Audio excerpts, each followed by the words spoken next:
welcome in to U3 Sports Talk, unfiltered, unscripted, and unapologetic. Of course, I'm John, and got to welcome in J-Mac. J-Mac, what's going on, bro? What's up, bro? How you doing, man? Hey, man, can't call it, man. As you know, man, it's any given Monday, so we are getting ready to really get into it. But before we do, we just got to remind you all, if you haven't already, please don't forget to like, click, subscribe, and turn on your notifications, because, again, every time U3 Sports Talk goes live, we want you going live with us. So, and also, if you are watching and you want to jump in, we will post the link in the chat. So please feel free to click the link and jump into the chat, jump into the live panel, excuse me. Yeah, we're going to get right into it. True to King, appreciate you. Salute, True. Salute to you, of course.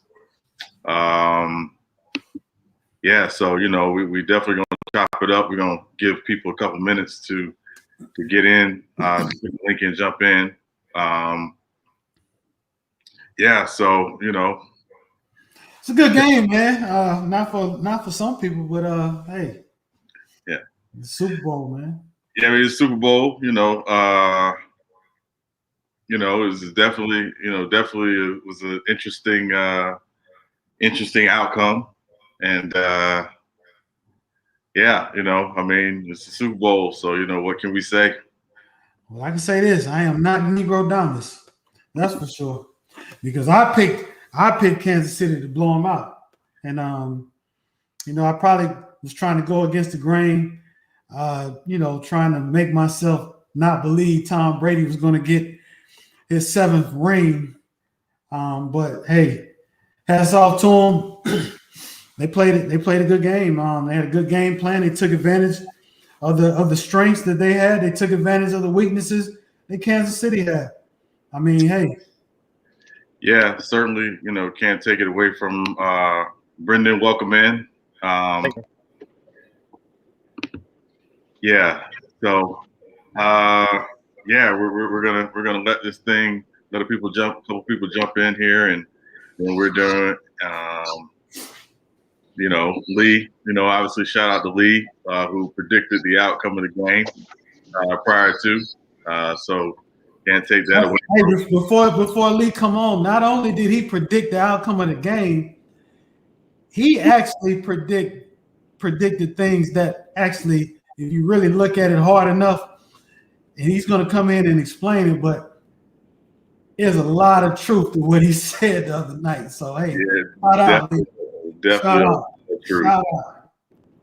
a lot of truth. And Taj Mason, salute. Thanks for joining us, brother. Salute, Taj. Let me drop the link again just in case.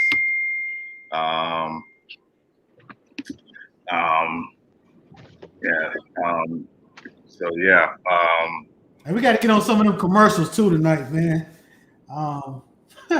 Some pretty interesting commercials we had yesterday. Yeah.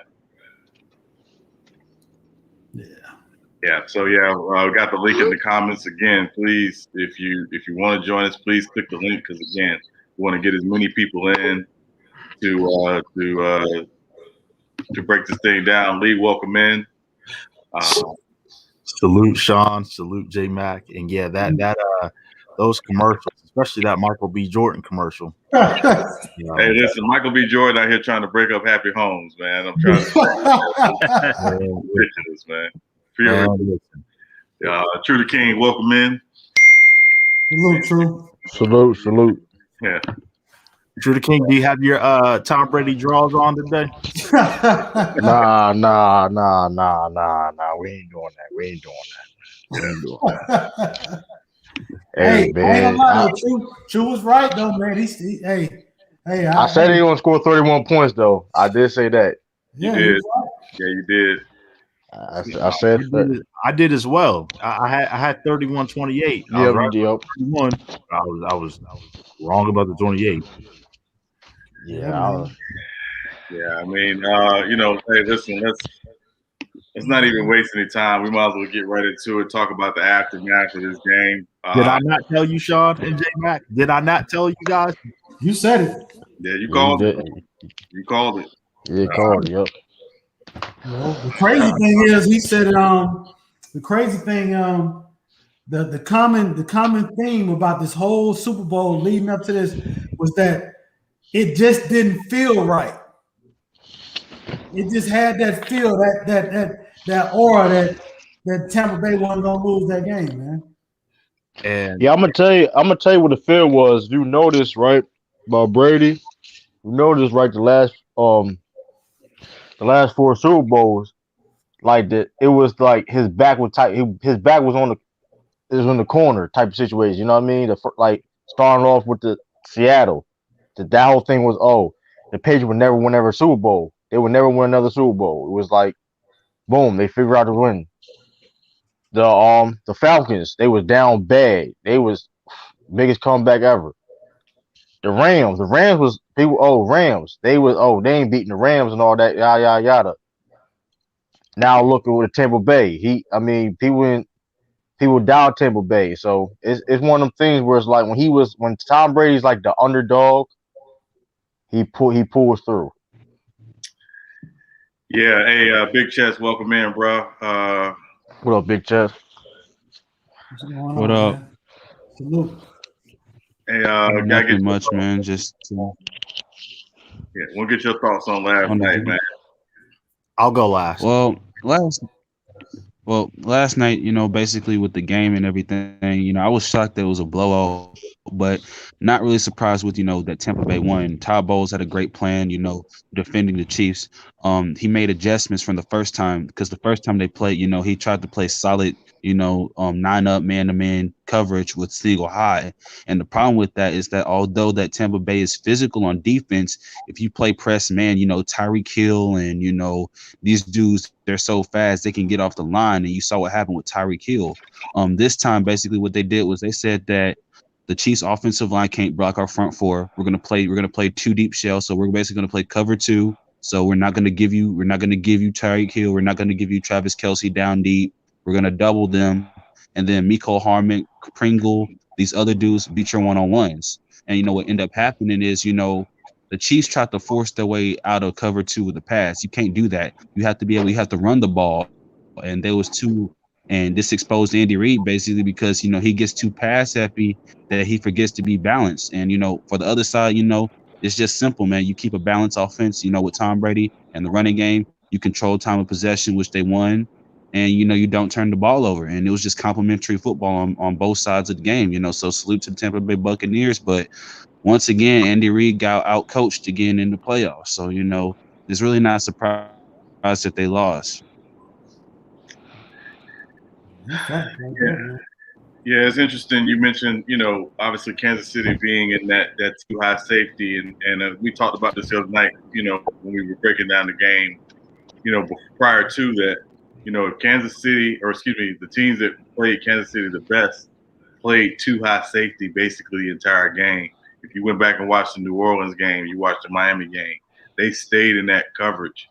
I was really surprised Tampa Bay stayed in it as long as they did, but they were in that coverage 85% of the game. And Tyreek Hill did not have one-on-one coverage the entire night. They had 2 to 3 guys shadowing him the entire night. So literally it was, we're not letting him beat us. I thought, good point, Big Chest, they should have tried to run the football more, but also should have gone to a short, quicker passing game. Yeah, dinking and dunking. Dink and dunk. Like, you have to. You cannot. They were not giving up the big play, and I think they did. Yeah, because if you dink and dunk, man, you're gonna bring that safety. You're eventually gonna bring that safety down. You're gonna get in the single high. My thing is, they tried to do it 5 out. Do that offense. The offense has been working all year. My thing is they should have ran with a little more 11 personnel, 3 wide receivers, a tight end. You have that balance with Clyde Edwards-Helaire, have some inside zone and everything, and then work off play action a little bit more, just keep it off balance because, their offense, I hate to say it was predictable. And you're not protecting Patrick Mahomes. You got to give Patrick Mahomes a break or something like that because this man was running for his life all game long. So, they got to be better, man. They just got to be better. Yeah. And salute to you, Big Chest, finally someone who knows football. There's an echo, but All right, man. I was explaining this yesterday. And shout out to our brother Lamont. The Kansas City Chiefs. This has been who they. This has been who they. They've been this type of team since Patrick Mahomes became the starter. They're not a methodical team unless they play a defense that's not aggressive and that's not aggressive and physical. They are a home run hitting team, and you saw it yesterday. They just had no patience. And then on top of that, the times that Tyreek Hill was double teamed, triple teamed, quadruple teamed, same with Travis Kelce, they still found a way to get open, but it was the others. And just because you have speed doesn't mean you can create separation. Michael Harbin couldn't create separation, he's fast. Pringle couldn't create separation, he's fast. Sammy Watkins, his best days are behind him. The offensive line, obviously, special with Schwartz and Fisher going out, that didn't help. I'll say this too. Their best offensive lineman, he got hurt against the Jets, and he missed the remainder of the season. I can't think of his name, but he came from Oakland, but starts with the O. I can't think of his name, but he was their best offensive lineman, and he missed the rest of the year. That really impacted them because they couldn't run the ball anymore. Then, another thing that this game proved to me is that, look, especially when you look at Tampa Bay side, talent matters, y'all. You need talent to win. And if you really look at, both teams and try to decipher which team has more talent, the Chiefs have the three biggest names in terms of just sheer talent in my homeboy, Tyreek Hill and Travis Kelce. But outside of those three, the Buccaneers had a better roster when it came to just talent. The Chiefs just had the speed, and they had the three best players that were better than everybody else. So, running backs matter. Leonard Fournette and Rojo proved that. Wide receivers matter. I look at Antonio Brown. I mean, he really added another dimension to their offense. Because if you want to take away Mike Evans, okay, fine. You want to take away Godwin, okay, fine. You want to make sure Scotty Miller doesn't take you over the top, beat you over the top, okay, that's fine. You're not going to stop AB one-on-one with his underneath, his big route, his route running ability, his route streak. They could also bring him the sixth rounder, which was a crime. He got drafted in the sixth round, Tyler Johnson. And then all this, it probably could have been much worse if O.J. Howard never missed the year, missed the rest of the season with that torn Achilles. So it was just a bad matchup. And like I said, Friday, like I predicted the Bucs would win. I thought they won by a last second field goal. But man, after the first half, the Chiefs had no chance. They stood no chance. Yeah, that's right. Sean, you on mute. Hey, Skip, I want to bring you in on this, man. Just kind of give your thoughts of after 24 hours of processing the game. Just give us your thoughts, bro. I'm gonna tell you something, man. What's up, everybody? First of all, how y'all doing tonight? You know what I'm saying? Hey, I'm sorry. I had to put on something today. So I put on the Atlanta Black Crackers. I had to put on the Atlanta Black Crackers jersey today, just because Tampa Bay. I was Tampa Bay on Friday, like we talked about. To go for Tampa Bay. I only thought it was going to be a touchdown or a field goal, but Bowles came out with a defensive strategy. He went 2 over and 2 under. And he cut off all that streaking routes that Tyreek Hill had, and he cut off all that stuff that Kelce could do across the middle and stuff like that. It was crazy because the defense actually stood up. The edge rushers really put the put the pressure on Mahomes, looking at he couldn't see his third and fourth reads. His first and second reads, he saw them. The third and fourth reads, he was running for his life the whole game, bro. Mm-hmm. And Tom Brady did exactly what Tom Brady does. He came in the game. Hey, he said it is what it is. You remember the first possession, it was a punt.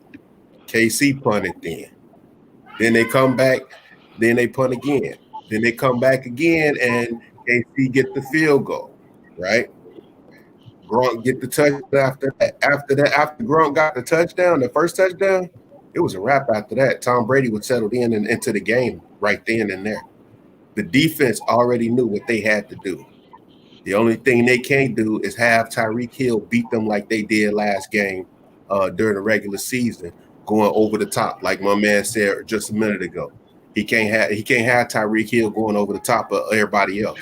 So they played a 2-2, which was really ugly within itself. And then you put the pressure on Mahomes. Now he running, scrambling for his life, and he can't see. Man, I'll tell you this: he ran 500 yards backwards. Yep.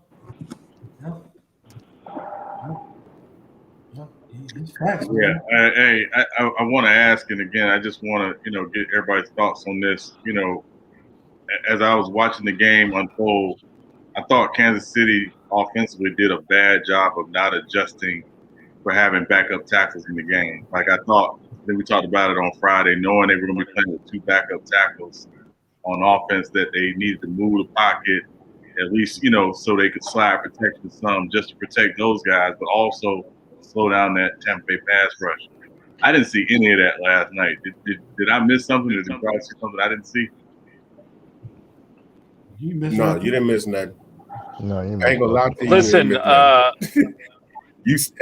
everything you saw in your face, you saw it. Yeah. Go ahead, Brendan.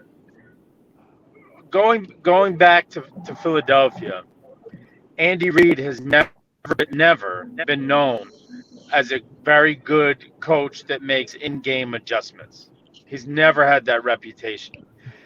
And that showed last night, because at some point you have to put some guys back there in pass pro and try to protect Mahomes. They can't cover Cheetah forever. He would have gotten open. They kept going with these empty set back. I just didn't understand. Like, it's almost like Andy Reid had a bet with Bruce Arians of if they could get Pat Mahomes killed or not, because there was zero adjustments during the game to try to defend Pat, especially, Mike Remmers was playing tackle in that game. Now, he single-handedly let Von Miller become a Super Bowl MVP. That's a fact. Years ago, when Von Miller went against Mike Remmers, and Von Miller was a human wrecking ball in that game, and just destroyed Mike Remmers. So that it can be done, and that you have to deal with it. Yet Eric and Andy, for some unknown reason, did not deal with that situation. And I give a lot of credit to Tampa's defense, don't get me wrong. But, I mean, the lack of adjustment to me was astounding. It was glaring. Yeah, hey, I agree. Yeah, it's on point. Like, I tell you, I think. I'm sorry. Go ahead, bro. Oh yeah, like, and I'll say this real quick. Like it was just crazy to me. Like, it was, like I said, no adjustments. Like it's that saying when you just throw a lot of they throw a lot of haymakers, but you can't depend on throwing a lot of haymakers, man. You gotta be methodical, man. You can't just always go for the big play all the time. Like, that you don't have your two starting left tackles. This is a guy that got killed in the Super Bowl in this same situation. But like, you can't. It was horrible adjustments, and it's crazy. The game they could have, and how great, and like I said, how great that defense did play the Buccaneers. That Kansas City still could have won that. They could have won that game. If they had better adjustments. It's as simple as that. That offense is too good to not score a touchdown. Only with 3, you came to the Super Bowl to kick 3 field goals. That's right. Like the middle, underneath the middle was open the whole time. The running backs, it was open the whole time. It's like okay, and then okay, if Patrick Mahomes is getting pressure, he shouldn't be holding the ball. Just since when as soon as they snap it, throw it. No time for the fourth read. Just you can't just go for the big play all the time, man. It's like it's not smart, man. I mean, true to your point. Look at the game Kelsey had. Kelsey had 10 or 11 catches. I mean, he was the guy that basically I thought was going to be the matchup nightmare. He could have 25. He could have 25. They had better adjustments, man. Yeah, he could have had 20 catches last night. I mean, if they had just gone to him and forced that safety to come down, it would have opened up at least one or two big shots down the field to Tyreek or McCole or whoever.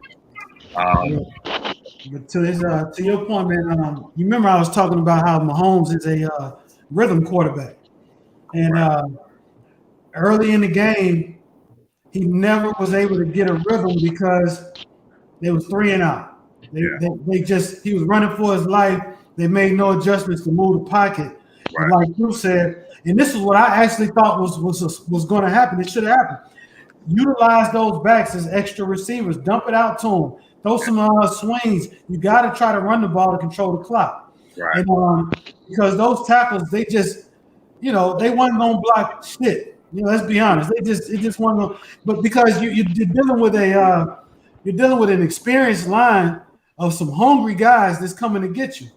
And I'll say this too, man. One of the problems I had with KC, True said something the other day. He said when they played him the first time, you remember they was on the sideline clowning and joking and talking cash money about how good they were and couldn't nobody stop them. Right. That's bullet.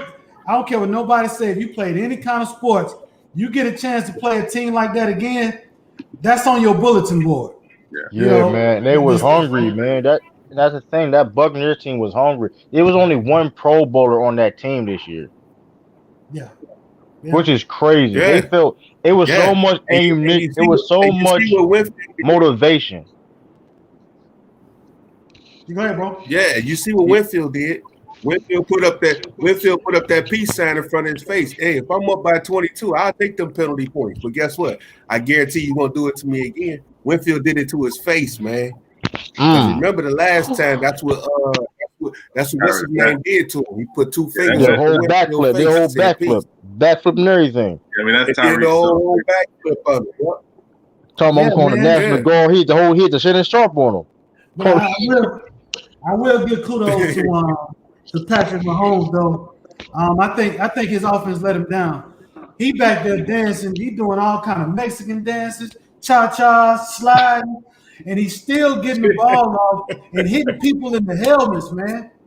Come on, man. If you back there and your quarterback is running 40 yards back, and he is getting, I'm talking about they on his behind, man, and he still get the ball off, and you can't make an effort to catch that ball better than what you did. You let your team down, man. Yeah, I mean, I think Patrick Mahomes ran 498 yards last night, like total, like just all the running around he was doing. That's real. That's real. I believe it.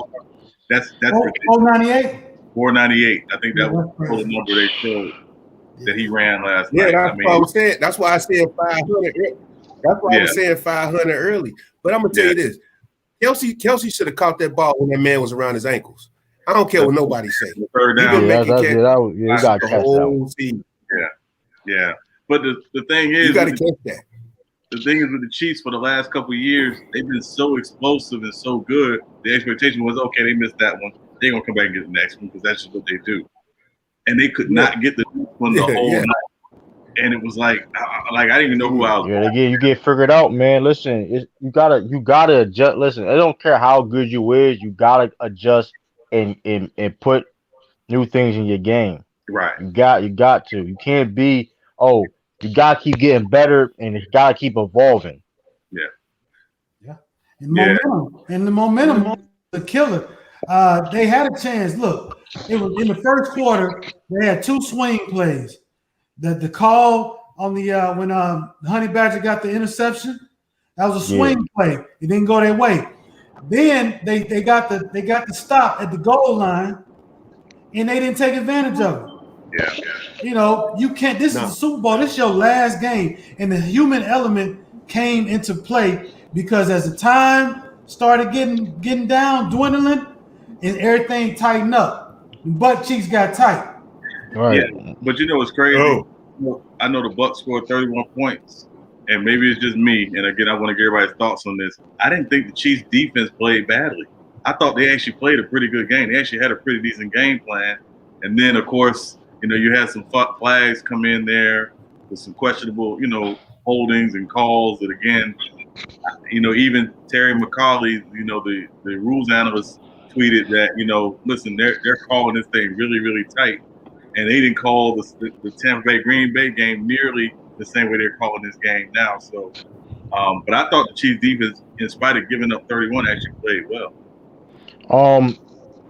The thing is, the difference is, the only way I say they didn't play well because they wasn't physical enough. Mm-hmm. They wasn't. That's the reason why the Buccaneers won too. They was more physical. Yeah. Even Devin White, he was in that post game, man. It was epic, man. He was listening. He was like, man, they ain't physical enough. Yeah. We ain't like it was. That's basically all it is. Like and that's what it is. If you ain't physical, most of the time you gonna lose. It don't matter what talent you have on your team. Yeah. I don't want to make a historical reference, but it was like watching the Celtics and Lakers in the early 80s. Like when the Celtics played more physical, they beat the Lakers. Even everybody knew the Lakers were a track meet team. They get up and down. You gotta get physical. That physicality. And it was like that last night. I'm gonna give you one even better, Sean. I'm gonna give you one even better, and I don't even mean to cut you off. No, Michael Jordan against Detroit when he got whooped over there. Yeah. You feel what I'm saying? Yeah. Especially in football, you gotta get physical. It don't matter who you got to. Yeah. Like Leonard Fournette didn't play physical at all, bro. Man, Leonard Fournette was so physical. Kansas City does lead I think they're the worst in the NFL yards after contact. And Leonard Fournette he was just sending. He was playing linebacker out there with the ball. You know, and then after the first quarter, they didn't want to touch nobody no more. Yeah. Him and Jones did their thing last night, and not to take away from Jones either, because Jones was punished. Hey, I think Leonard Fournette told Jones, "Hey, just punish him, man, after the run. It is what it is. We good to go. Don't worry about all that." Then they block him. They block him. They was physical on like saying that front. You got like Gronkowski. He made it. He made his presence known. Even he wasn't catching the ball. He made his presence known. He's like, listen, like I'm. Yeah. I mean, can't take it away from him. But I got a question for the panel, real quick, Sean. Go ahead, J-Man. What y'all think about Andy Reid? Do you think his head was all the way in the game? Not I all ain't the way. making no excuses. I ain't making no excuses. I don't think not all the way. Yeah. That situation crazy. What happened to his son? That situation crazy. Well, I'm gonna tell you this, and Brendan can speak to this probably better than anybody. When Andy's son passed away, when he was still in Philly, I think he coached like the week after that. Like he came back like 2 or 3 days after the funeral. So I think if I remember, Brendan said he did. So I think honestly, you know, clearly if Andy said, "Hey, I'm here," he's all in while he's there. So I'm sure, it might have been on his mind. Obviously, it just happened a couple days ago, but. You know, knowing Andy Reid, he does a pretty decent job of compartmentalizing, you know, his personal life and what he has to do professionally.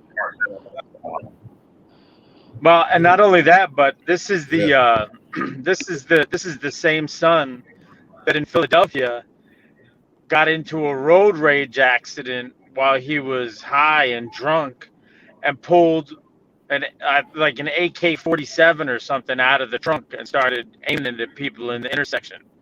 So, you know, I'm pretty sure Andy's kind of like used to this behavior at this moment. You know, panel, don't raise your kids to be Mormons. That's all I'm saying. Because look at this. Look what happens. Oh man, it's crazy, ain't it, bro? It's that's crazy, sad ain't it? situation. Oh, Why? Yeah, clearly there was a lot going on. I believe, and also what I was paying attention to, because I played football and basketball, but I was paying attention to the. It looked to me that Kansas City was so frustrated from the beginning of the game. They already arguing. The first quarter ain't even halfway over, and they're getting into it with little spats with Tampa Bay, causing themselves penalties. Chris Jones got a 15-yard penalty that he shouldn't have got. Even though that was a response. Yeah, it was a response. But again, this game is so much more than just physical. It's psychological. It's things that you have to do to prepare yourself to know that everybody's looking to get an edge. And sometimes that edge is with your mouth. Yeah.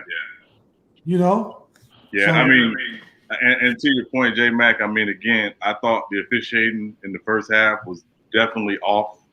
They weren't calling it the same way. And I think you even said last night when we went live during halftime that how the cameras were really focusing in on the DBs from Kansas City, but they weren't doing the same thing. With the Bucks, and again, the Bucks DBs who led the league in holding and passing interference penalties this year were not the focal point. It was the Chiefs. I don't know. Did y'all see it on camera? I didn't see it on camera. Hey, I really see it. I see I see the clips how they was covering Tyreek Hill though, like how they was triple teaming. But I ain't seen nobody else. I'm gonna talk about that in a second. Shot. I didn't mean to laugh. I just saw something. No, you're fine. They said that when the Rams and I know this is kind of off topic, but when the Rams and the Lions were discussing about trading Matthew Stafford, the Lions wanted to trade Matthew Stafford for Aaron Donald straight up. Oh man! The Rams literally. I'll legit will hang the phone up. I don't care professional. I don't care you call me unprofessional. I'm hanging my. I don't care. I will legit click. Hey! Guess what? It was reported that the Rams GM just said 3 words. Said 2 words. Not happening. I wouldn't even said nothing. I'm just hanging up. I'm like, you must be crazy. Like, listen, man. That's why y'all losing now. Oh, true. That's why you're losing now. True King. I would have hung up. I wouldn't just hang up. I hang up and I'm blocking you. You can't. Yeah, you're done. We're done. We can't talk anymore. You sure that wasn't a typo? Did he mean Eric Donald? He didn't say Aaron. Did he mean Eric? No, I checked Jay back. He said Aaron Donald. Come on, that's ridiculous. I ain't gonna. You may gotta get fired. I ain't gonna. If I'm an owner, you really ask somebody. You gotta get fired, man. You gotta get fired, man. Detroit Lions I'll find you or something, man. I don't know. You gotta get fined, or I won't find you. True. To make it worse, it's the Detroit Lions that are all. That's what I'm saying. Like, you come on, man. Yeah, I mean, yeah, it's okay. That's terrible. But back on top, that's why I busted out laughing. That's terrible. But laughable, man. But there were instances in the game where the Buccaneers were holding. They were, but of course it wasn't called. And then the one second down play, it was the last possession of the first half for the Chiefs. I think it was second down, and Travis Kelce caught an out route. It was like 5 or 6 yards. Man, that's pass interference. He caught it. That's pass interference all day. Yeah. Wasn't called. And then there were people. I don't have social media per se, but I went on social media to see what people were going to say about the refs. And bruh, man, let me tell you, they missed at least 4 or 5 straight offside penalties, all on the Bucks. It was like 5 or 6 photos. Missed them all. Yeah. It's like we know if it was the other side, all of them were getting called. Yeah. All of them. Yeah, and you know what? That's a good segue because we got to talk about the other stuff. So obviously, Brady won the MVP. I don't know why. Well, let me rephrase. I do know why. I do know why. Well, come on. You know why. You know why. Come on. I know why. You know why. Yeah, I'm calling BS. But you know, again, this is why I always tell people, this is why you cannot use rings in a team sport to determine somebody's individual greatness. Right. Hey, Sean, with the narrative that was going on, Jesus Christ could have been a running back, ran for 500 yards. They still would have gave the MVP to Tom Brady. Yeah, exactly. Not necessarily true. Like if Tom Brady had like a subpart, like he had like an average game, then I'd say that. But he did have 3 touchdowns, and like he made an impact in this game. Well, you could have gave it to like 4 other people though at the same time. I would have given it to Devin White. He was Shaquille Barrett. I mean, you could have gave it to even Gronkowski. I mean, you could have gave Leonard Fournette. So I mean, I don't know that award. Sometimes I don't know. It really you can sometimes like you every year, every time the Super Bowl, you really can give that award like to multiple people, depending on because it's so many factors in winning the Super Bowl. It's more than just one thing. You know what I mean? Everybody got to play on all cylinders. Yeah. So I don't know. It's like and I want to say this before we move on because I don't want to talk about that SOB the whole night because you know how I feel about him. But can we stop with this whole garbage of this dude is the football GOAT? Like I don't believe in the football GOAT. I only believe in GOAT in positions. I said it last night. To the King, I'm with you. I said, look, Tom Brady. If you want to say he's the greatest quarterback, I won't argue. You have no argument for me.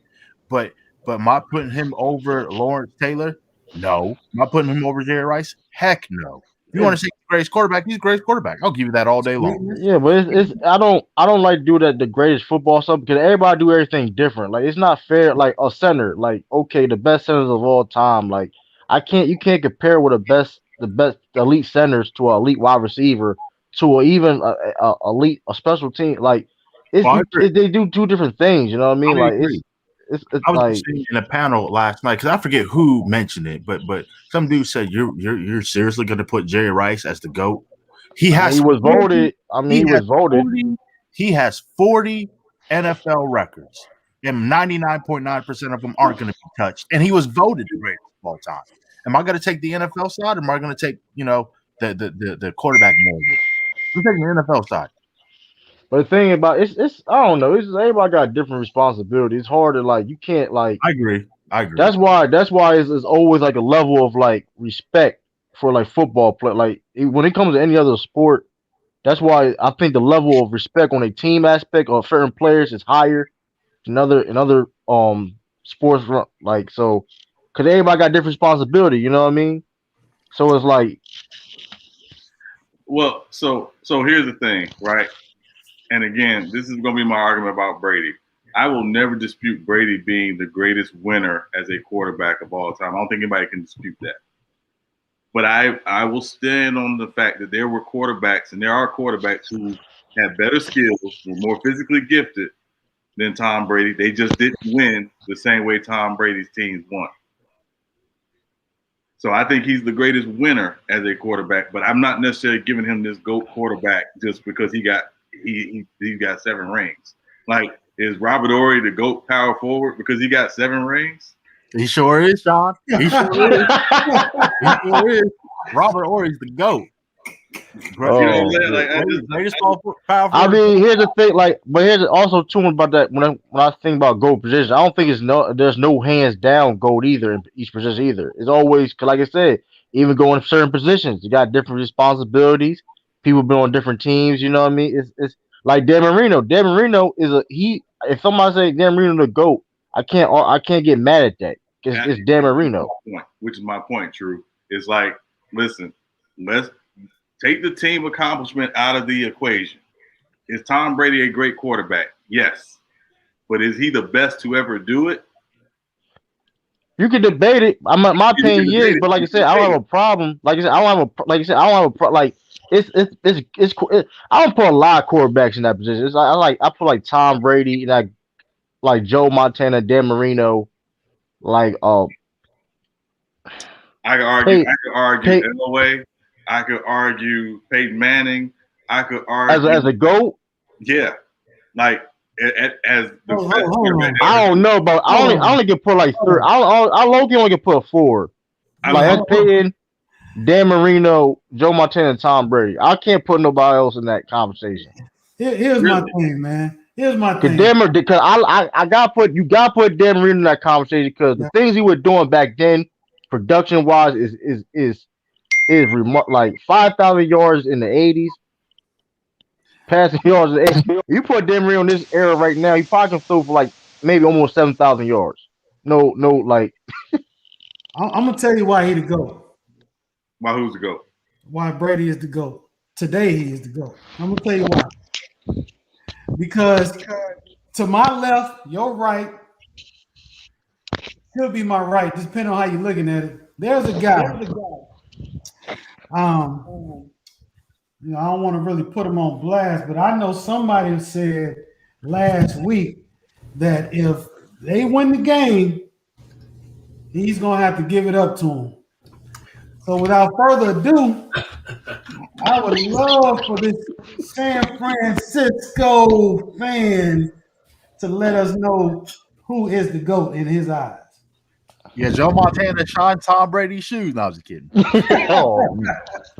Hey, hell to no. Tom Brady should be putting on or should be sliding Joe Montana's slippers on his feet. Oh, come on, man. Come on. So we'll break it down in 1 or 2 ways, right? So I said on this show that if Brady wins this one, I gotta give me a big old cup of shut the fuck up and say, hey, he's the GOAT. Anyway, he has damn near all the records. He's gonna pass up Drew Brees. That's obvious. He has every playoff and Super Bowl record there is. So I don't know how else to. I'm a stat guy. I love talking stats.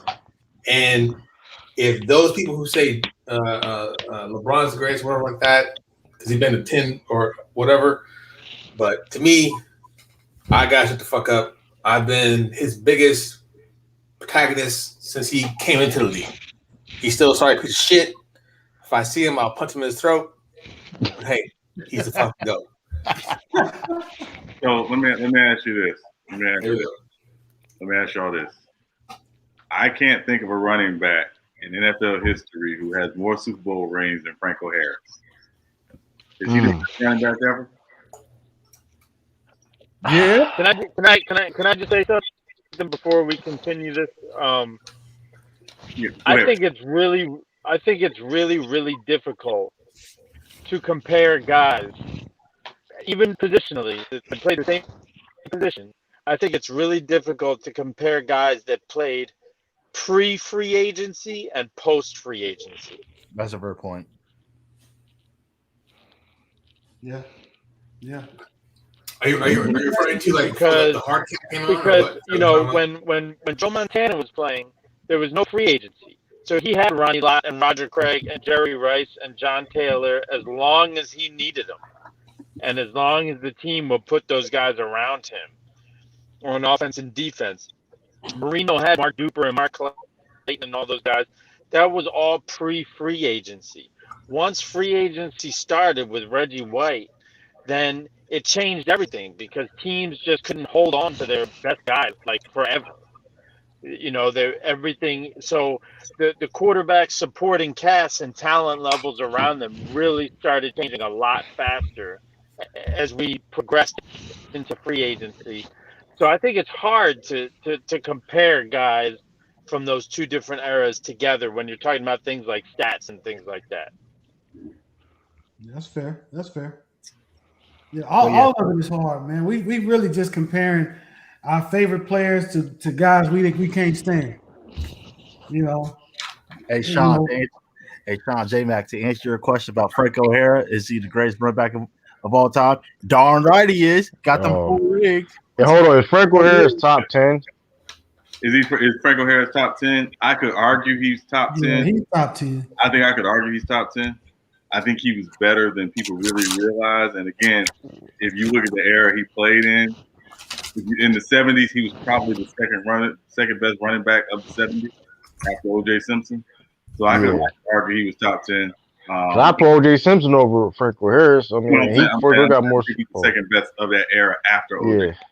Yeah, I think that's what I'm trying to give you. I'm giving you a point. You saying like Franco got the most Super Bowl, but I put Barry Sanders over him, like Damian Thompson. That's what I'm saying. Like when we talk about, it seems like the only position we talk about ring is the quarterback, but every other position we actually judge those guys based on their individual talent. But you know why though? They put them records on their stats and stuff like that. When you look at these football, like these quarterback stats, they got these wins and loss records on there, like their coaches. Yeah, but true, that's such garbage because again, I don't agree with it at all though. It's just crazy. I hate when they do that, especially when they want to tear down a quarterback who doesn't have a winning record. And right? Did it always was like that? Because since I've been watching, like the stats for winning and losses, like when did they start putting that like in box like stats and stuff like that? It's crazy. I'm gonna be real with you all. I don't remember it being like that coming up. I don't remember them always talking about quarterback win-loss record. They would just say this guy's throwing for 3,000 yards every year. He's a monster. That's why they get paid. That's one of the reasons why they get paid as much as they get paid, and that's how they negotiate their contracts. Look how their records and stuff like that. Listen, this is about record as a quarterback. That's crazy. Yeah. What you mean record as a quarterback? It's like pitch like it's like same as a pitcher in baseball. But it's like I don't know. I don't know. I'll give you an example. Right, over a 5-year period between his time in San Francisco and Kansas City, Alex Smith had a better record as a starting quarterback than Matt Stafford did in Detroit. Is he better? Nope. Yeah, but we talking about guys on the highest level, though, bro. I'm just saying the idea of using a team's win-loss record to determine if a quarterback is good is nonsense. Like I think it's just Troy Aikman got 3 of them. People won't think Troy Aikman a Hall of Famer. People are. I mean, he is. I think he is a Hall of. I mean, of course, he is in the Hall of Fame. But he definitely made plays when. He definitely made plays when it mattered. So I can't take that away from him. People it's weird, man. I don't know. Like and it's a fact. That's why Eli Manning gonna be a Hall of Fame. Just because what you're saying now, they give quarterbacks too much credit in wins. That can Eli Manning about to be a Hall of Fame because of what we talk about right now. And that's ridiculous. Right, and here's the thing. Okay, so we even talked about the guys who go on in the Hall of Fame or got in the Hall of Fame this past weekend. Yes, sir. Peyton Manning is going in the Hall of Fame, right? Yes, Peyton Manning played with 2 Hall of Fame wide receivers, 2 of them, a Hall of Fame running back, an All-Pro tight end, an All-Pro left tackle, an All-Pro center, and a Hall of Fame played for a Hall of Fame coach. Yeah, and they had some Hall of Famers on that defense. And they had at least one guy from that defense getting in the Hall of Fame. Freeney. I guarantee it. Freeney's getting in the Hall of Fame at some point. Mathis in too. Mathis making it too. I have to look at his numbers. Bob Samuels would have played long enough. He'd have definitely been. So this whole idea of quarterbacks win-loss and how great, and then it's so much about what's around you. I mean, I've seen quarterbacks literally play perfect games, and their defense couldn't stop jack, right, and lose the game, and it'd be a quarterback. That quarterback literally played a perfect game. Wasn't that the Kansas City and I forgot how they played? They played. It was actually a playoff game. Playoff game. There was no punt in the entire game. They still lost. Chiefs and Colts. Chiefs Colts. Chiefs. Colts. Yeah, when they played Andrew Luck. Yep. Chiefs Colts. Yep. No punt. No, not a single punt. I think it was like 51-48 or something like that. No, it was 31-38. Yeah, I remember it was one of those crazy games. But yeah, it's like let's not even do that, man. I just think it's so easy to put the narrative of they got this guy, so that's why they win. It's like no, for me when I watched the last 3 games of the Buccaneers this playoff, I don't see much difference outside of the fact that his arm isn't completely shot than what Peyton Manning did his last 3 playoff games in Denver.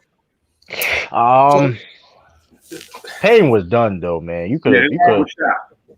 But he I mean, they had Brady. Brady still can like. Of course, he's not in his prime. You could tell he's 43 years old, but he's still like a top 10 quarterback in the NFL. So it's like that's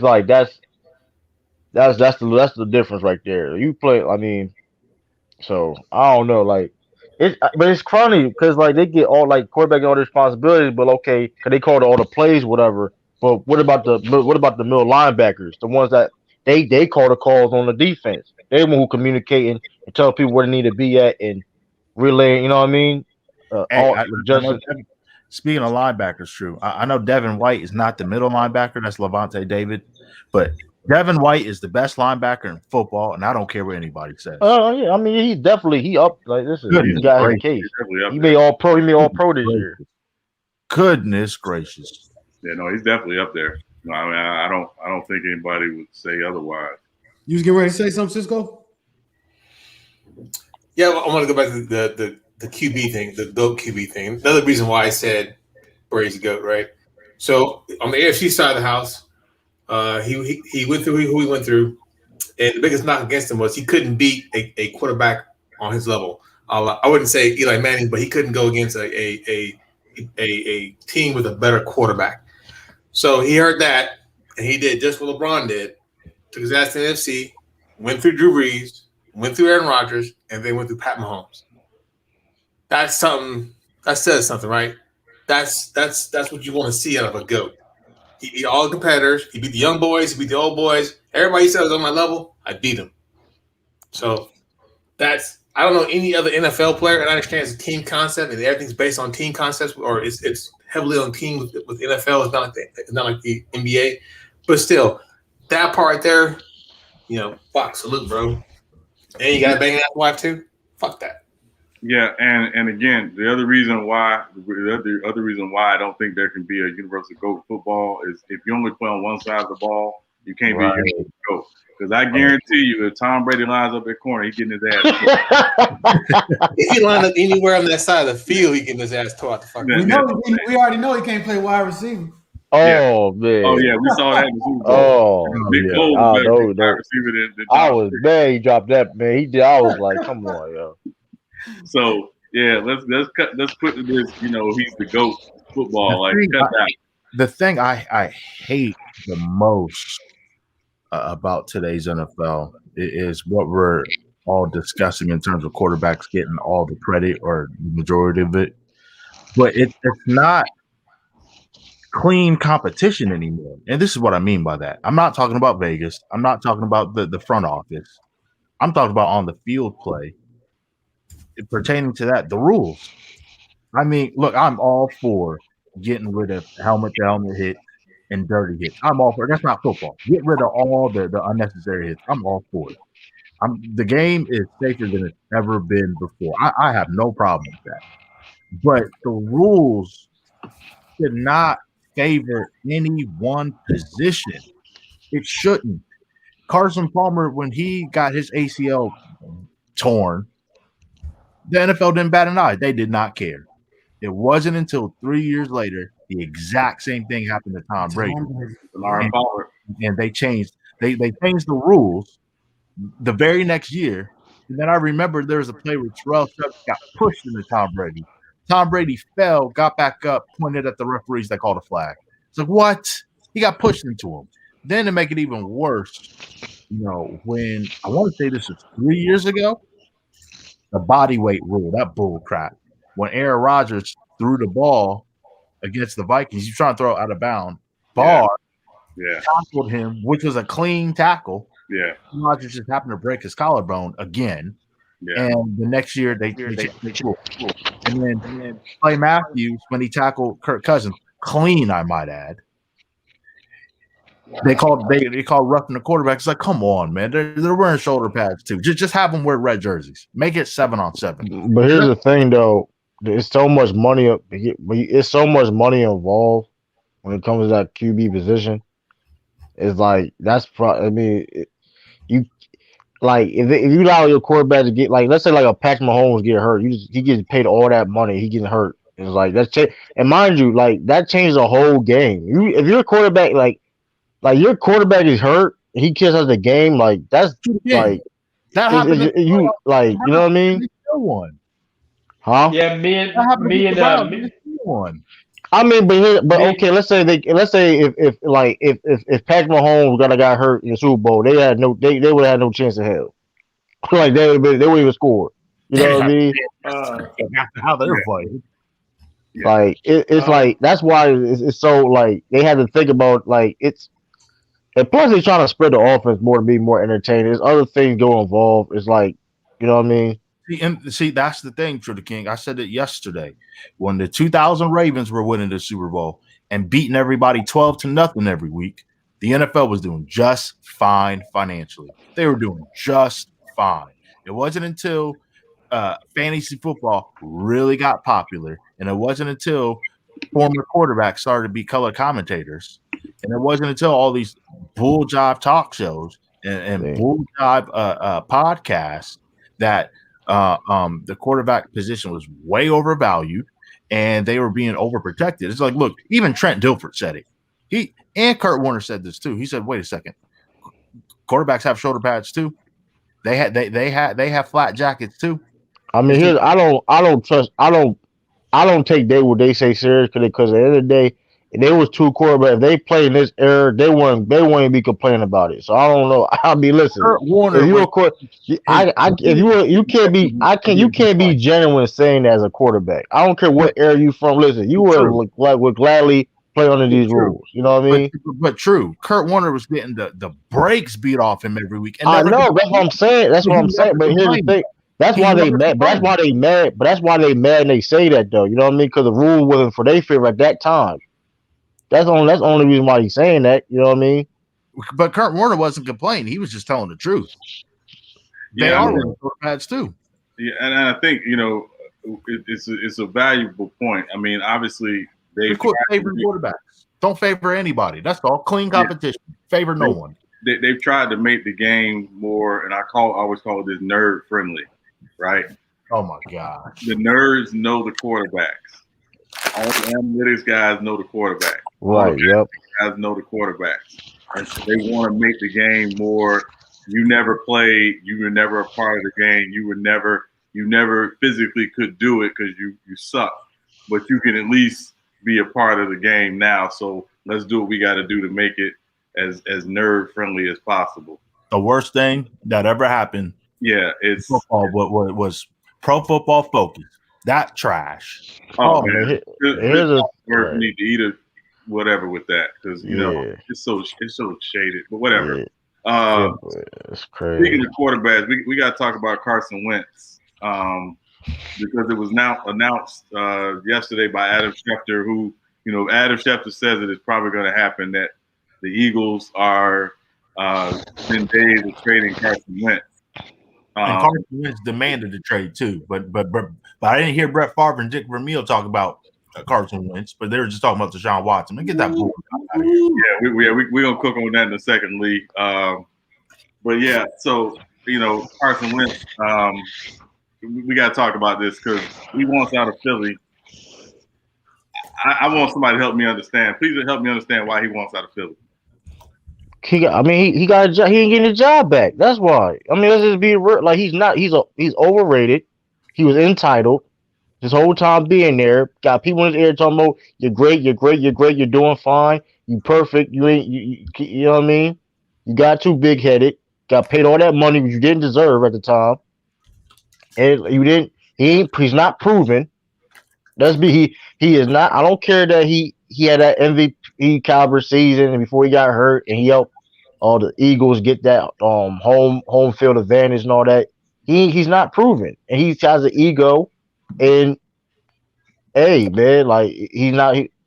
I don't know, man. Like I would ask for a trade too because he ain't getting a job back. Jalen Hurts, because Jalen Hurts not gonna let him. He ain't gonna listen. He ain't giving his job back. What you think, Brendan? What's going on with the team? Well, there's a few things, from a couple different sides of it. The very first thing I would have to question is, does Carson Wentz have the mental toughness to play in Philadelphia? It would appear right now that he does not. They say that he's talking to everybody except the GM, except Howie Roseman. They thought they could fix everything by firing Doug and his staff. That did not fix things. But I will say this about Carson. I think he's fixable. I think he will get fixed somewhere else, probably, and he's going to end up being a very good NFL quarterback and playing very well. I would be pissed off too if I was 27 years old and you went and drafted a quarterback in the second round, a Heisman Trophy winning quarterback in the second round behind me, right after you signed me to an extension. I'd probably feel a certain way about that. And I would, I can understand, not him having a real problem with that. Now, understandably, he had a dog shit season this year. 100%. I'll be the first person to admit that. But the last 2 or 3 years, organizationally, he has been throwing the ball to basically busboys from Olive Garden, and he's been successful while doing it. So you can't take away from the guy. The guy brings the team into the playoffs, and he didn't have a receiver go over 500 yards receiving. That's kind of an impressive thing, I would think, for a quarterback to do in today's NFL. So they didn't set him up to be successful. The organization hasn't put the pieces around him to be successful. And then not only that, but they draft a guy in the second round right behind him. It just didn't bode well at all in the least bit for him, and it showed this year. And when he got benched, I think that was the breaking point for him. He's like, I'm out here throwing to dudes that work at Target, and you're benching me for it, like, man. What do you want me to do? So is Jalen Hurts a franchise quarterback? I don't think he is, but I do think that Carson Wentz will be a franchise quarterback, albeit for somebody else. Man, I'm all for wanting people to retain their job as long as possible, as long as they're doing the job the right way. Obviously, I'm not an advocate of firing people, but what is with that Jeffrey Lurie's obsession with Howie Roseman? Oh my gosh! I mean, that dude, he couldn't draft a wide receiver if a wide receiver punched him dead in the face. If he had a chance to draft Jerry Rice, he would probably choose Freddie Mitchell. I mean, it's that bad when it comes to him. Why is he still the GM? And I'm not saying Carson Wentz had his faults, but he wasn't the main problem. I would say he would be, if we want to put a percentage on it, I would say maybe 35, 40% at best. He really didn't have any weapons outside of Deshaun Watson, but Deshaun Jackson, but he was always hurt. Yeah, he wasn't even a weapon. He couldn't play. He wasn't available. Never was available. And the other two receivers, last year they had Alshon Jeffrey hated Jeffries. That's what I'm talking about. Alshon Jeffrey hated him. Greg Ward was an old quarterback that they converted to a receiver. I mean, come on. Yeah, Jeffries. Back in the day when you let Brown, Justin Jefferson. Oh my gosh. Yeah, but when you lead league interceptions, you ain't play a whole full season, or you ain't start a whole full season. That just says a lot about your game, though, man. I don't care who you throwing to. I mean, it is what it is. He was missing reads. Like he clearly overthrowing people. Like it was bad. Well, his only problem has always been he holds on to the ball too long. Way too long. And it's mental. It's really his mental. He let Jalen Hurts take his job. Because Jalen Hurts, this is mind you, it's not his time. It's not his first time being in this type of situation. Because he's been in QB battles before. So it's like, you know what I mean? So I don't know. Being a quarterback, you gotta be mentally tough, man. You gotta be. Because somebody's trying to get your job. Yeah, I mean, he's not the first guy to have had quarterbacks drafted. I mean, I remember the Eagles when Donovan was there drafting quarterbacks. You know, the Patriots drafted Jimmy Garoppolo, you know, while he was there. I mean, you know, it happens. You know, teams acquire quarterbacks. You know, the Niners traded for Steve Young when they had Joe Montana, you know. So, I mean, it's not like this is unheard of. I just think the biggest problem with Carson Wentz is he was focusing on stuff that, you know, he couldn't control and not worrying about stuff he could control. You can control your play. And, you know, there were a lot of articles coming out, and Brendan can speak to this as well, you know, talking about Carson never really taking ownership in meetings for his play or his mistake, always, you know, pushing the blame off on somebody else. Sound like Jay Cutler. You know. I mean, and that's true. But you know, I'll say two things about, you know, some of the points you just made. So when both Tom Brady and Joe Montana got Garoppolo and Young behind them, those guys were both well into their 30s at that point. Well into their 30s. Carson Wentz was 27 when they drafted Jalen Hurts. Hadn't even started the deal he signed yet. So it's definitely a different scenario there. The other thing I would say is, and I'm not making excuses by any means for the way that he played this year, but they had by far the most affected offensive line with injuries in the NFL this year. Now, we don't have to look any further than last night to see what an injury-depleted offensive line can make a really good quarterback look like. Pat Mahomes last night looked like he was playing for the Jaguars and not for the Chiefs. And most of that was because of that line. And Carson Wentz was behind a way worse line than that, with like 15 different starting combinations and practice squad dudes and some really crazy shit going on that team this year. So while he did hold the ball too long, I agree with that absolutely, and he was throwing it into the ground and doing all this other stuff with it. I mean, he was really working with a really bad roster. And I want to just ask you about that, Brendan, real quick before we move on. But, you know, there was something that came out and it was talking about, you know, this idea that Carson Wentz would literally, you know, change plays, not at the line of scrimmage, would change plays in the huddle. He didn't like what Doug was calling, things of that nature. I mean, there was some reports around that. Can you speak to that? Well, yeah, I mean, they were saying that it seemed at times, you know, Doug was play caller. He never gave that up. He never gave up the play calling responsibilities. And, you know, there were a lot of games where you would see these, like, really strange play calls in certain situations. And, of course, Doug isn't going to say in the press conference, that's not the call, you know, that's not the play that I called. But it has since come out that in almost a weird, like, pissing competition, Carson would just change the play at the line. He would kill the play at the line of scrimmage and change it in order to make Doug look bad and try to get Doug to stop calling the plays. You know, that's a terrible dynamic for a team. If that's true, that's a terrible dynamic for a team to try to work through it. And it does make it untenable. But at the end of the day, you got to think, did both of these guys have to go then?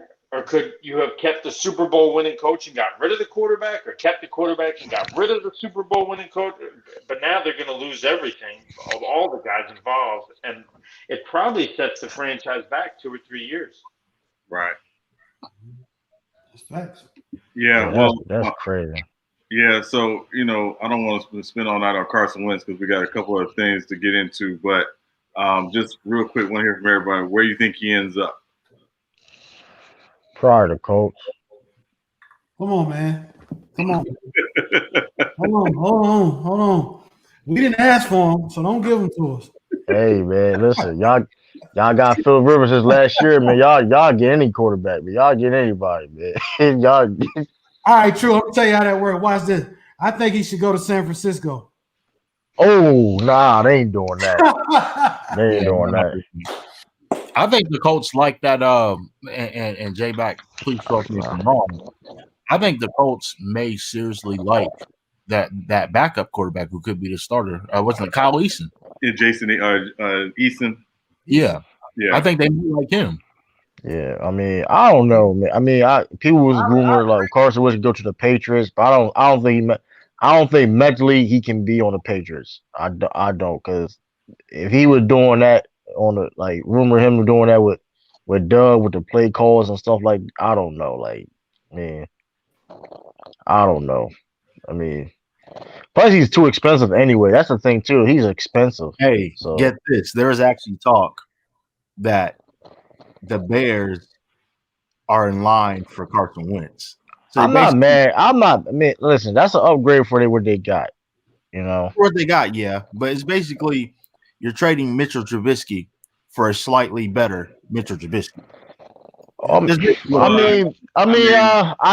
think I can't do that. Like I said, I criticize Carson Wentz, but I've seen Carson Wentz play at a higher, consistent level than Trubisky. So that could take I would do it because it's a risk.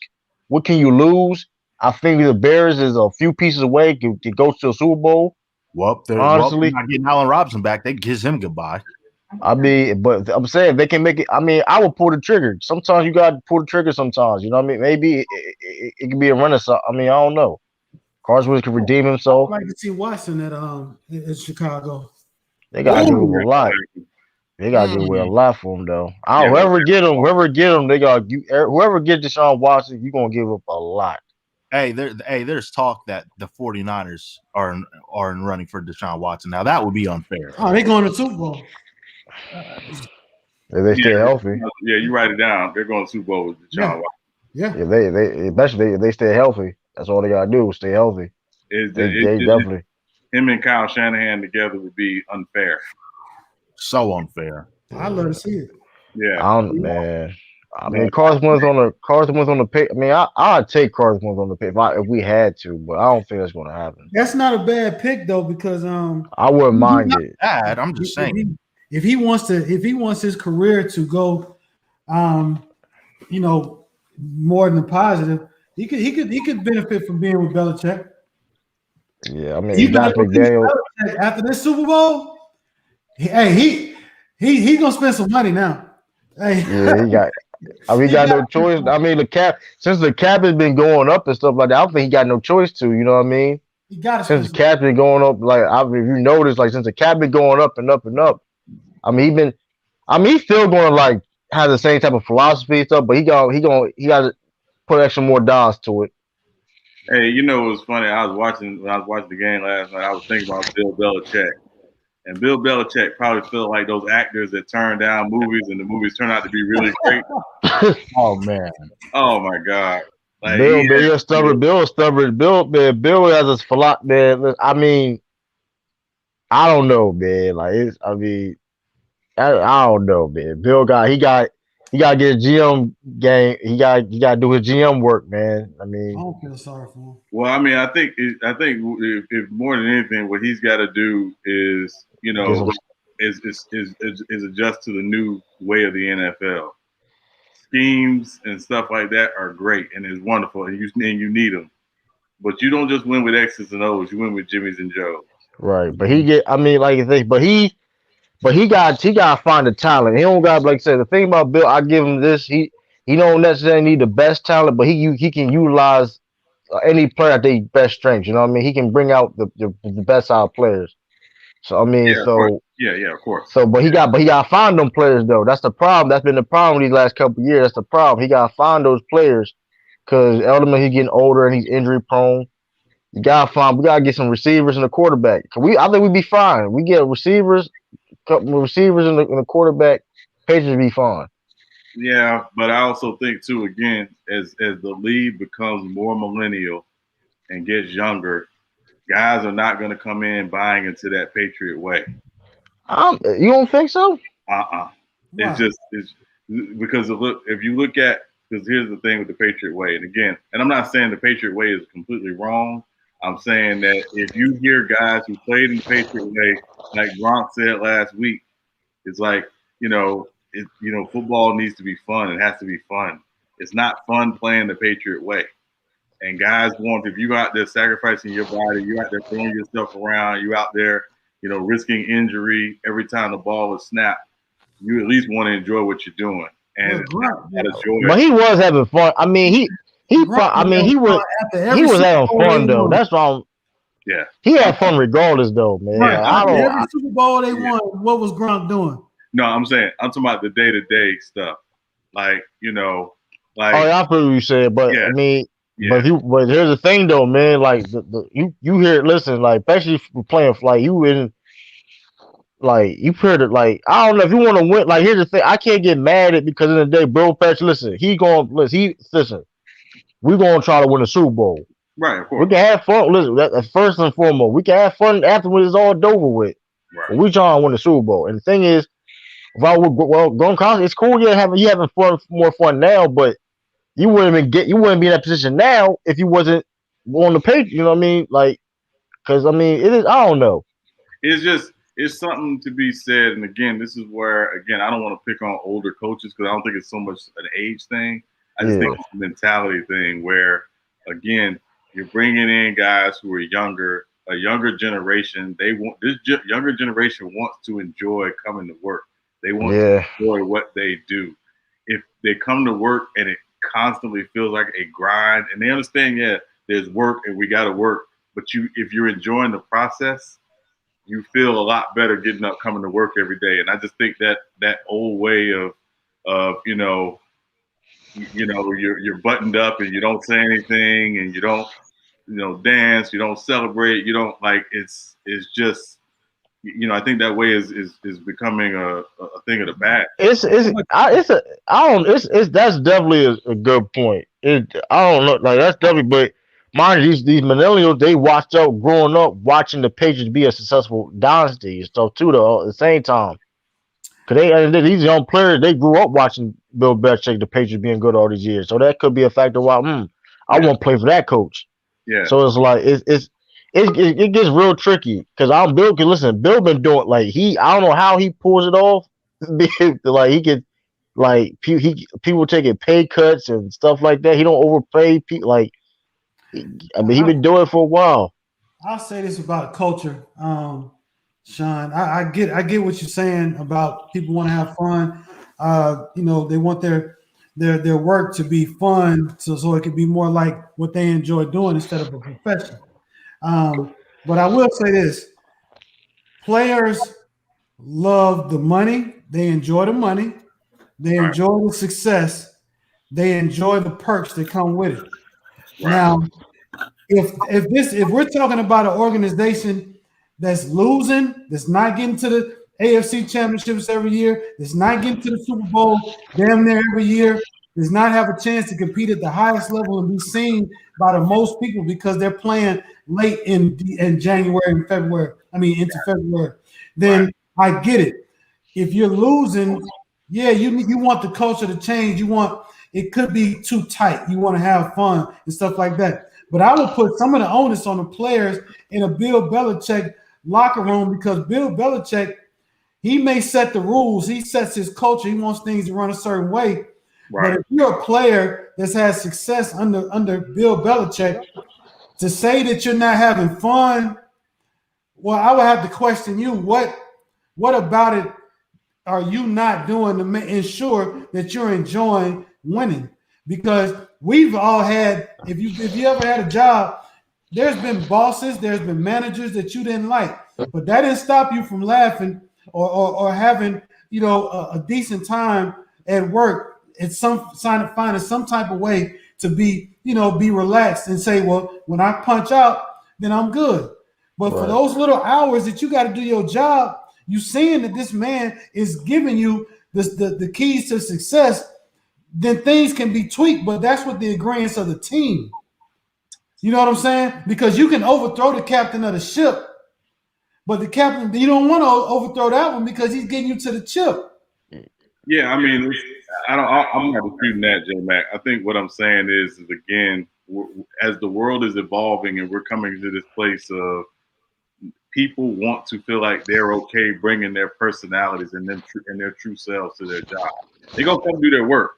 They're gonna come do their work, but they want to feel like if I bring my personality to this job and I bring my true self to this job, that not only is it going to be embraced, it's going to become a part of making the culture better. So you want AB? You want AB to bring his personality to your locker room? My thing is this: I don't, and see, I'm probably a little different. As long as you're producing, I don't care what personality, and it's not hurting the team. I don't care what personality you bring to the job, because you do. I understand that, right? But I think, bro. Thank I you. think, yeah, that's. But I think people kind of think, oh, like we want a Patriots, you don't have no type of personality. I don't think that's true because you've seen Patriots players showing some personality. It's just the fact that it's real strict there. You know what I mean? Right. You can still show your personality and still be strict. You know what I mean? Right. Like you still. So, but the same thing, Gronkowski. But he dealt. I mean, he got a point in his time. Like, you know what I mean, he been through the grind and stuff like that. So it's like it's not. You know what I mean? He didn't want to do it no more. So it's like that's. I mean, but he been there for. He was there for a while though. Shoot, he retired and came back and played with. Hey, but Ray said facts, master. But here's the thing. I can't take Matthew Stafford serious because he's been losing his whole career. So and you chose and nothing wrong with getting, you know what I mean, getting paid and all that stuff. But he didn't care. I look at Matthew Stafford and he really didn't care about winning or losing Detroit because he was getting paid all that money. So I mean, like I can't. I mean, let's just be real. Be honest. Nothing wrong with that. But I mean, I can't take somebody like with Matthew Stafford serious. I didn't want to play for the pay. You was winning before?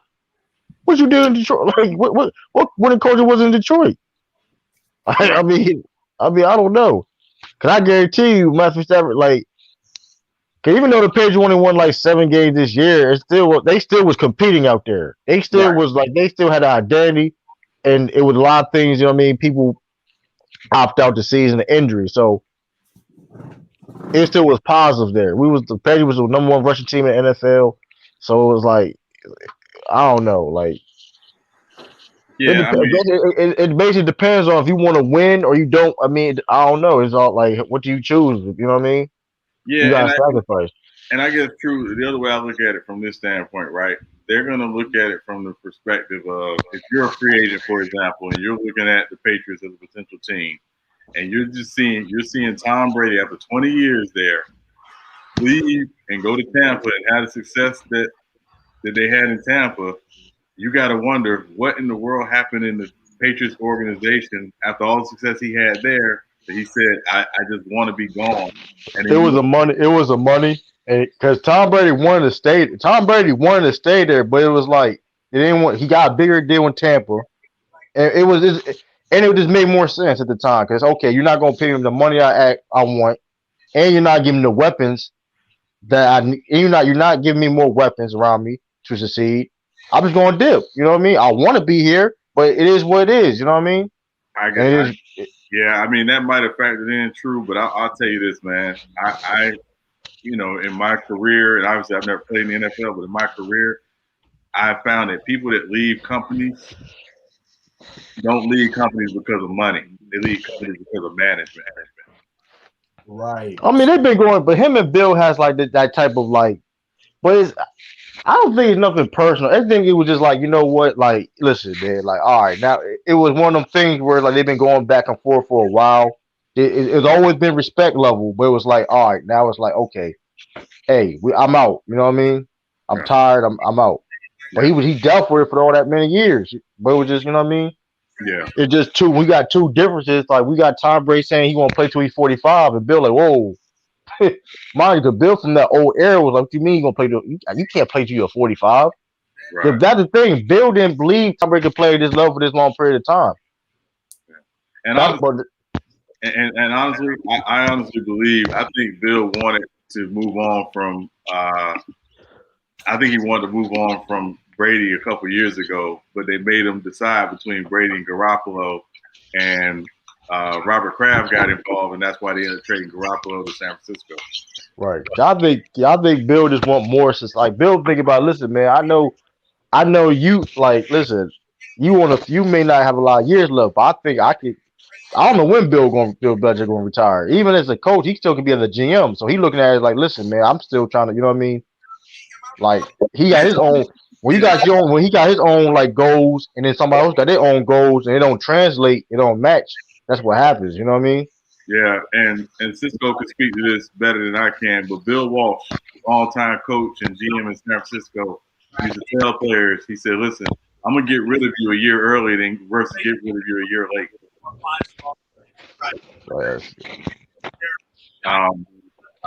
That's how these teams get down. So, but I mean, it's going to be interesting to see what can happen, but I'm sure this won't be the last time we'll be talking about this, especially as we're coming up on free agency and the draft and all. Yeah, that's going to be very interesting. Let's not forget how absolutely ruthless Bill Belichick actually is. Sure is. Alex Hernandez. Aaron Hernandez went to him and said, "Somebody's trying to kill me." And his answer was, buy a safe house. That tells you all you need to know about the coach and how he views his personnel. He gets away. Listen, man.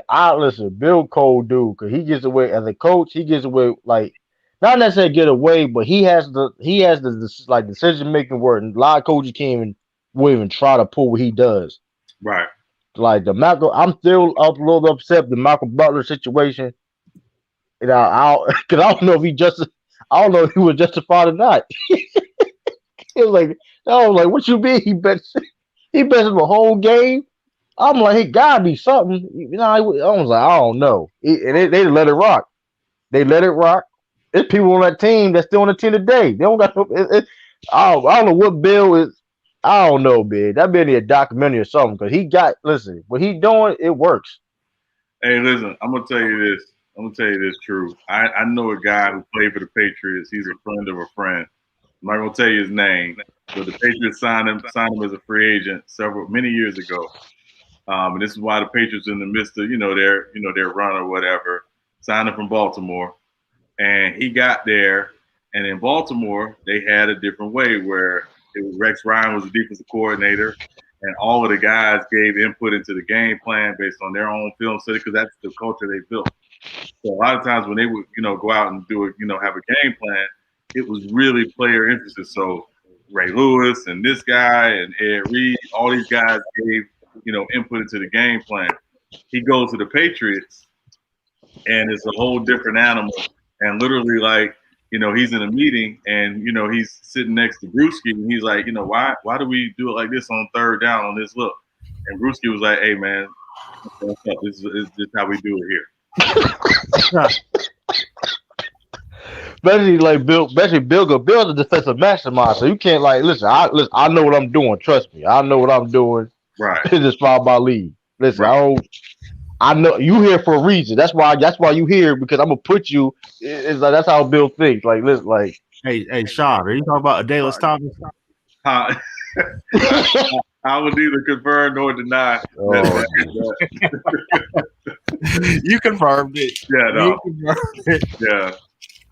No, AD's my guy. AD's a good guy. But yeah. So it's just one of those things where it's like we're just in a new age, a new culture now, and I just think things are going differently. But look, the days, with the exception of Coach Belichick, the days of you're doing this because I say so, man, those days are over. But I don't think it's necessarily that, though. It's just it's just strict. You know what I mean? It's it's just very strict. It's just very, very strict. You know what I mean? Because he trusts his player. He treats everybody the same. That's the thing about it too, though. He has no favoritism. He treats everybody the same. He held everybody accountable for. You know what I mean? It's pros and it's cons to it. Right. So it's basically how you want to look at it. Because, for example, when Brandon Broner got to the team, Brandon Broner, he's a physical guy. He gonna get some hold calls. Right. Bill knew that. Listen. You're gonna get some hold calls. Same thing with Ty Law back in the day. Ty Law, he was a physical corner. Right. He gonna listen. You're gonna get a flag. But after that, you know what I mean? Bill know how to adjust to certain player because he takes like even the Aaron Hernandez situation. Look at what he said. Like he gonna get a safe house. He know we were dealing with Aaron Hernandez. That's why he said that. Is listen, man. Hey, I trust you. Listen, man. I got you here for a reason. You gonna do what you gotta do. Yeah. Hey, well, like I say, man, this definitely won't be our last conversation about this, I'm sure. But I want to talk real quick about NBA All-Star Weekend. So, I'm sure most of y'all have heard the news that they're talking about now having NBA All-Star Weekend. Players, LeBron in particular, came out and said it was stupid, it was a dumb idea. I just want to get everybody's thoughts on them deciding to have All-Star Weekend.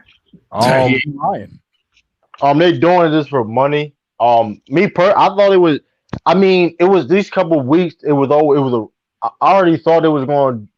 I already figured it was going to do an All-Star game anyway. But like since these couple of weeks, it was chatter about they doing it or they not doing it. So it's like, and then the topic, you know what I mean? Then people getting like the votes started coming in and like, where's if they're going to have it or not? But it is. I don't think that's necessary. But hey, TNT wants their money. At the end of the day, they want their money. They already been playing anyway. To be fair, they always been playing anyway. You're already risking. Traveling anyway to it. So, even though it ain't Atlanta, because Atlanta ain't been shut down at all. But still, you already taking a risk, so you might as well play. The only thing that probably the players probably have the issue with, they were saying it was not going to be an All-Star game. Right. And that's what LeBron James mad at. You know what I mean? That's what he mad, because he going to play regardless. Kawhi even says so. Listen, I'll play. It is what it is. I'll play. Yeah. Don't really matter to me. So.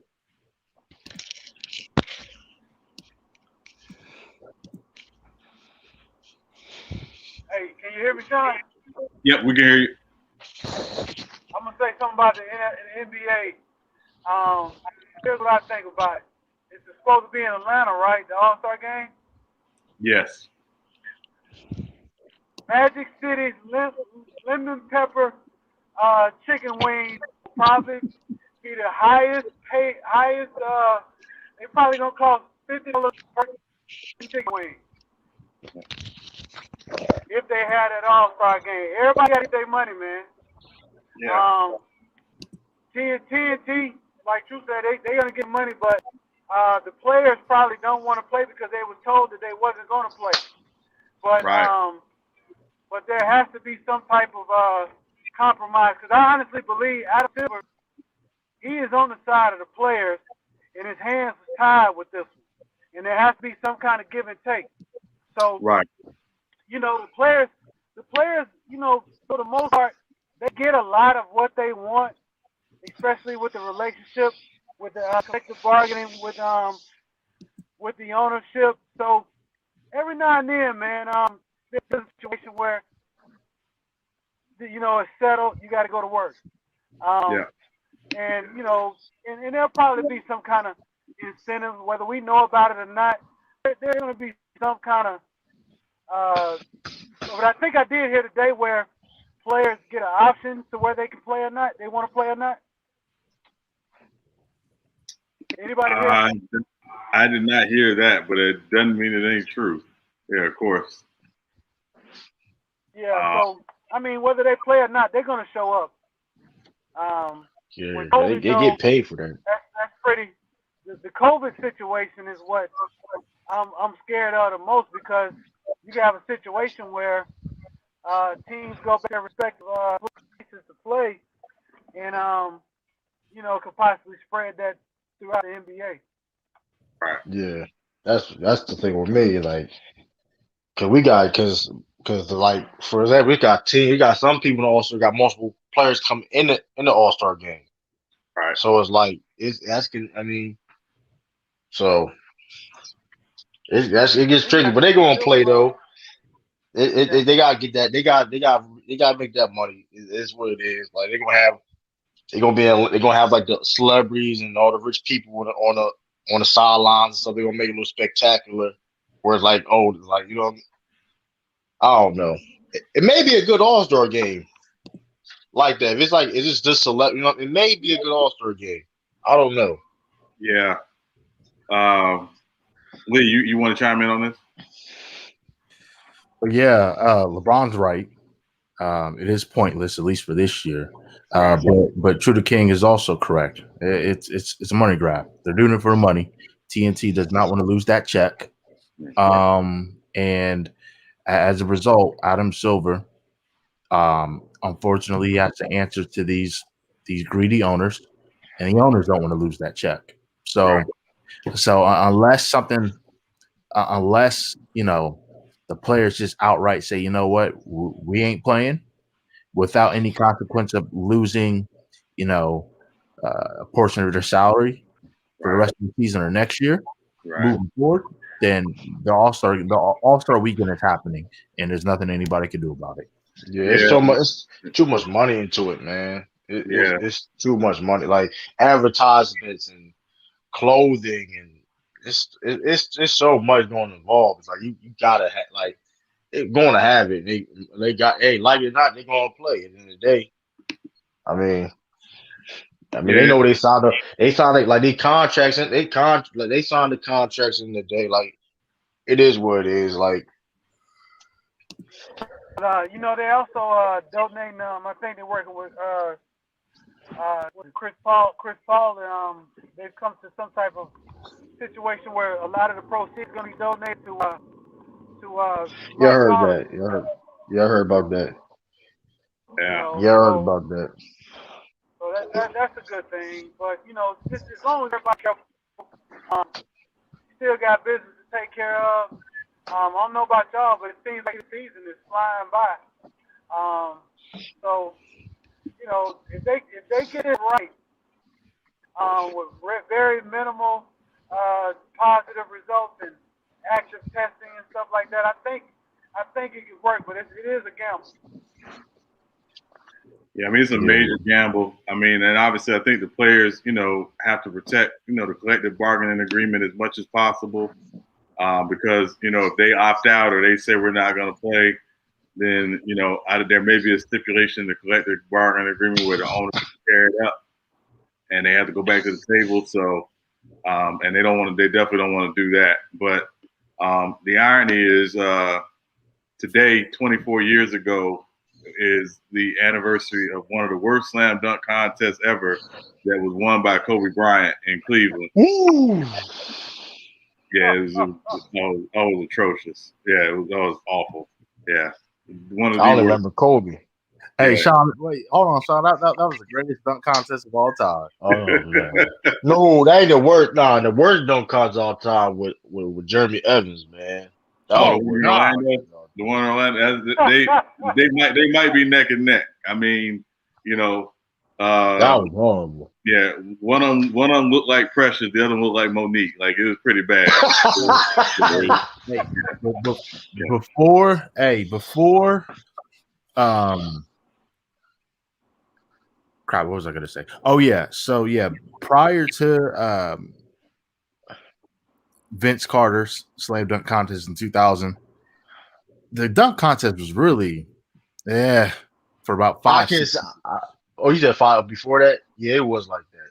I was like the old dunk contest. If you really want to be honest, the last real good one prior to Vince Carter in 2000, the last real good one was 1992.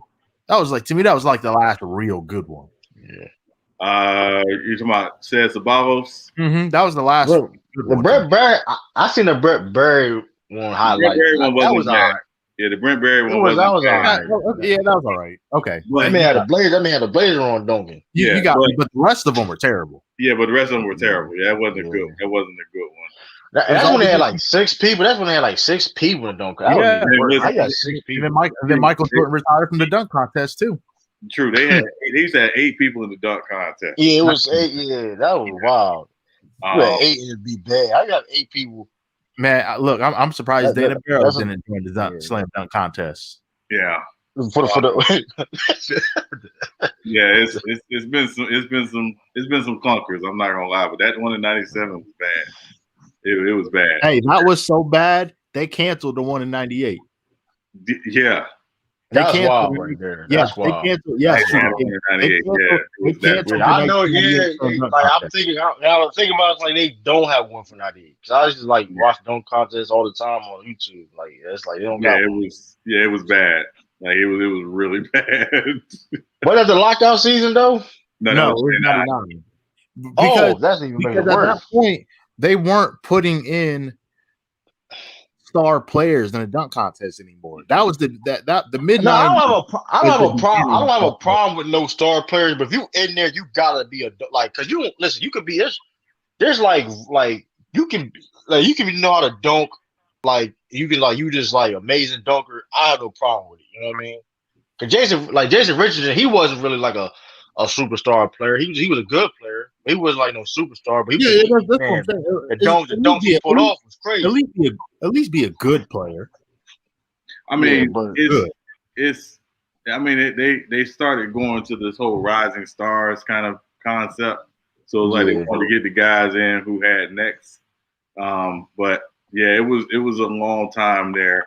You know, between like the '90s dunk contest, and again, I'm not gonna be Lamont and criticize the '90s, but of all the dunk contests, they probably are not the best to remember. Yeah, Jordan should have said the dunk contest in the '90s, man. He should have won last hurrah last season.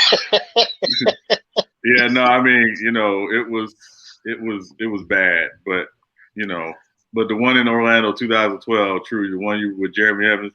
Yeah, that was bad. That one was a snooze fest. It was bad. The corniest one was the East versus West one. That was the corniest one. It wasn't bad. It wasn't bad, but it was corny. Oh no, I'm gonna give you one that was worse. They had one year, I can't remember what year it was, but they brought out a wheel and you had to spin the wheel, and whatever dunk. Ooh, that's all. You talking about 2011 or 2012? I can't remember what year it was. What was that wheel? Oh my, it's hard. Oh my God, it was bad. It was pretty bad. They had a team. That one wasn't bad though, but it was corny. It was like, it's team East versus West. I know I like the Paul George dunk, the glow in the dirt. That was a nice one. I ain't gonna hold you. And John Wall dunk. There were some guys in the 2000s who like really like brought the showmanship back, like Gerald Green. I thought he brought the showmanship back. Yeah. Jason Richardson, man, he was like, Yeah, I thought Jason Richardson. I thought even Dwight Howard tried to bring the showmanship back. Yeah. Even though the one he did wasn't really a dunk, he just threw the ball through the rim. It looked. Yeah, you know, it was. Nate Robinson, all that. Yeah, Nate Robinson. That's the peak of the dunk contest right there. That's the peak. Like, whoa. Aaron Gordon actually took another level though. Yeah. They took that to a whole. Yes. That's the one in Toronto. Aaron Gordon and Zach LaVine. They took that to a whole nother level right there. That was so much fun. That took me back to Dominique and Jordan. Like it was like that. Like I like those like that. Yeah, going at it. Why Vince Carter never battled Jason Richardson in the dunk contest? I don't know. Well, I'm not gonna criticize Vince. I'm gonna criticize LeBron. He needs to get it. LeBron, you should listen. Cause LeBron, he could have won, and you would have won. I think he could have won a dunk contest. Yeah. Man. He could have won, man. Yeah, he had. The dunk he be doing in the game, it be. The dunk he be doing in the game be crazy. I think he had an ankle injury his rookie year. That's why he didn't do it. But the next couple of years, he had no excuse. I just think he was scared or something. I don't know, but yeah, it wasn't good. Come on, they do a deep. And no, it made me mad though. Like he was promising he was gonna be a dunk contest, he never did it. Like he said, "I'm going to get it." Like nah, like you can't. That was corny. Don't simply like I'm gonna get a dunk contest. Don't do it. Like right, yeah. But when he said that was in 2010. He was in Dallas. Yeah. He said he was getting in, and then he moved to Miami, and he was public enemy number one. So he couldn't get in the dunk contest because he was public enemy number one at that point. So. You know, yeah. Man, I don't know, LeBron. You out of pocket for that. Never get a dunk contest, man. Yeah, you got to. You did this whole skills challenge, but you didn't do no dunk contest. Man. Exactly. Like the whole skills challenge, man. He may be in a 3-point contest this year. Yeah. Oh, it's crazy. Yeah. Yeah. They're gonna have a dunk. I wonder they're gonna have a dunk out this year. I don't think so. I think they're not doing it. They're doing it through the skills. I need to see Zion in there. I need to see Zion in there, man. Hey, they should have a dunk contest just for Aaron Gordon himself, but the judges will still find a way to vote him out. That's hilarious. That was Dwayne Wade fault. That was crazy. I was like, they really cheated up there. They'll still find a way to vote against him. Yeah, no, he won that. Nothing against, old boy that won, but I thought Aaron Gordon, won it. That was robbery. Zach LaVine winning, but not the other dude, Jones. Aaron Gordon, you're right. Aaron Gordon should have won that one. Yeah. Jones was great though, but it was Aaron Jones. Derrick Jones was doing some smooth stuff. He was doing some cool stuff, but I just thought Aaron Gordon to me was just like the perfect match of finesse and power. And he just, but man. Yeah. Hey, anyway, anything happened to other news we need to talk about?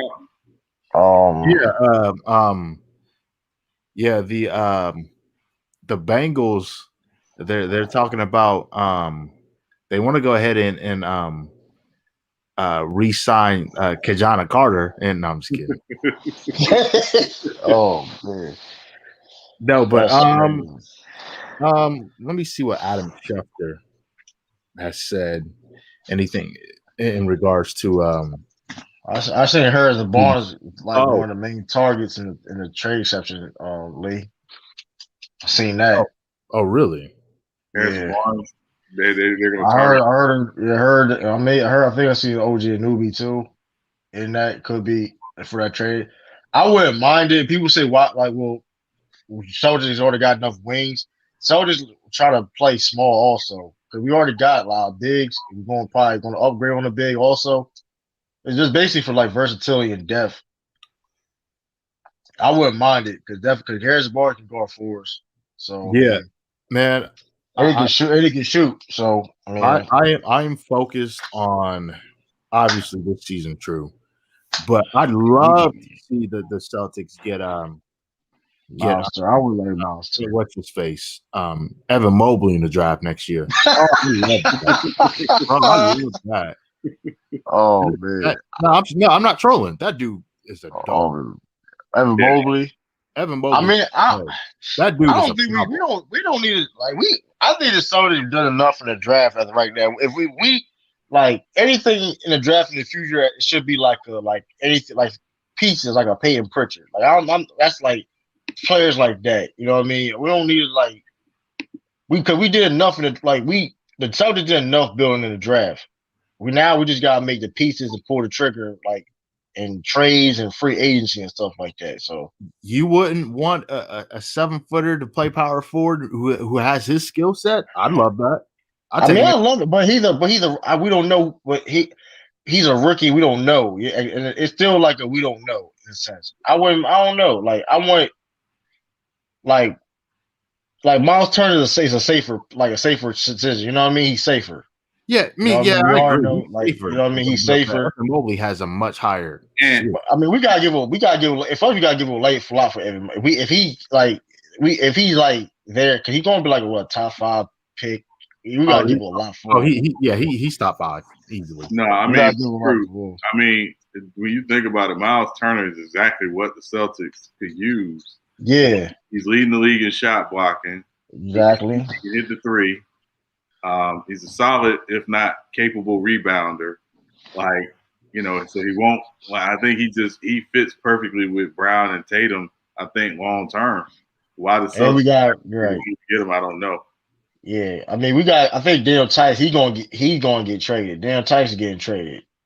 Well, I mean Tice is Tice is a solid guy. I think he's an overachiever. But Tice is not going to be the thing that moves the lever for you to win the championship. That's what I'm saying. He's going to get traded. Hopefully in the future. Hopefully Miles Turner is a target in the future plans. Yeah, he'd be an upgrade for Tice, and you can still have Tristan Thompson come off the bench, Robert Williams and all that. They can. So the rumor was that when Indiana was after Gordon Hayward, the problem wasn't that that they weren't interested in moving Miles Turner. Was Danny Ainge didn't want Miles Turner. Yeah, he wanted Victor Oladipo, if I'm not mistaken, something like that. Yeah, but it's like, how many wings do you need? I mean, because it was a replace basically Gordon Hayward. Like it was basically because I don't know, basically let's replace Gordon Hayward in a sense. I don't know, but like, I mean, I get we're in this positionless basketball age or whatever, but it's like, come on, man. Like, you got two young, still up and coming all-star level wings. Get them a big. yeah, we definitely need a big, and I hopefully Miles Turner will be that. Like, I don't have a problem you going small also, but we still need a more like. Well, I mean, our Texas is solid, decent. Rob Williams up and coming. Dan Tyson solid, but like we need upgrade on that position still.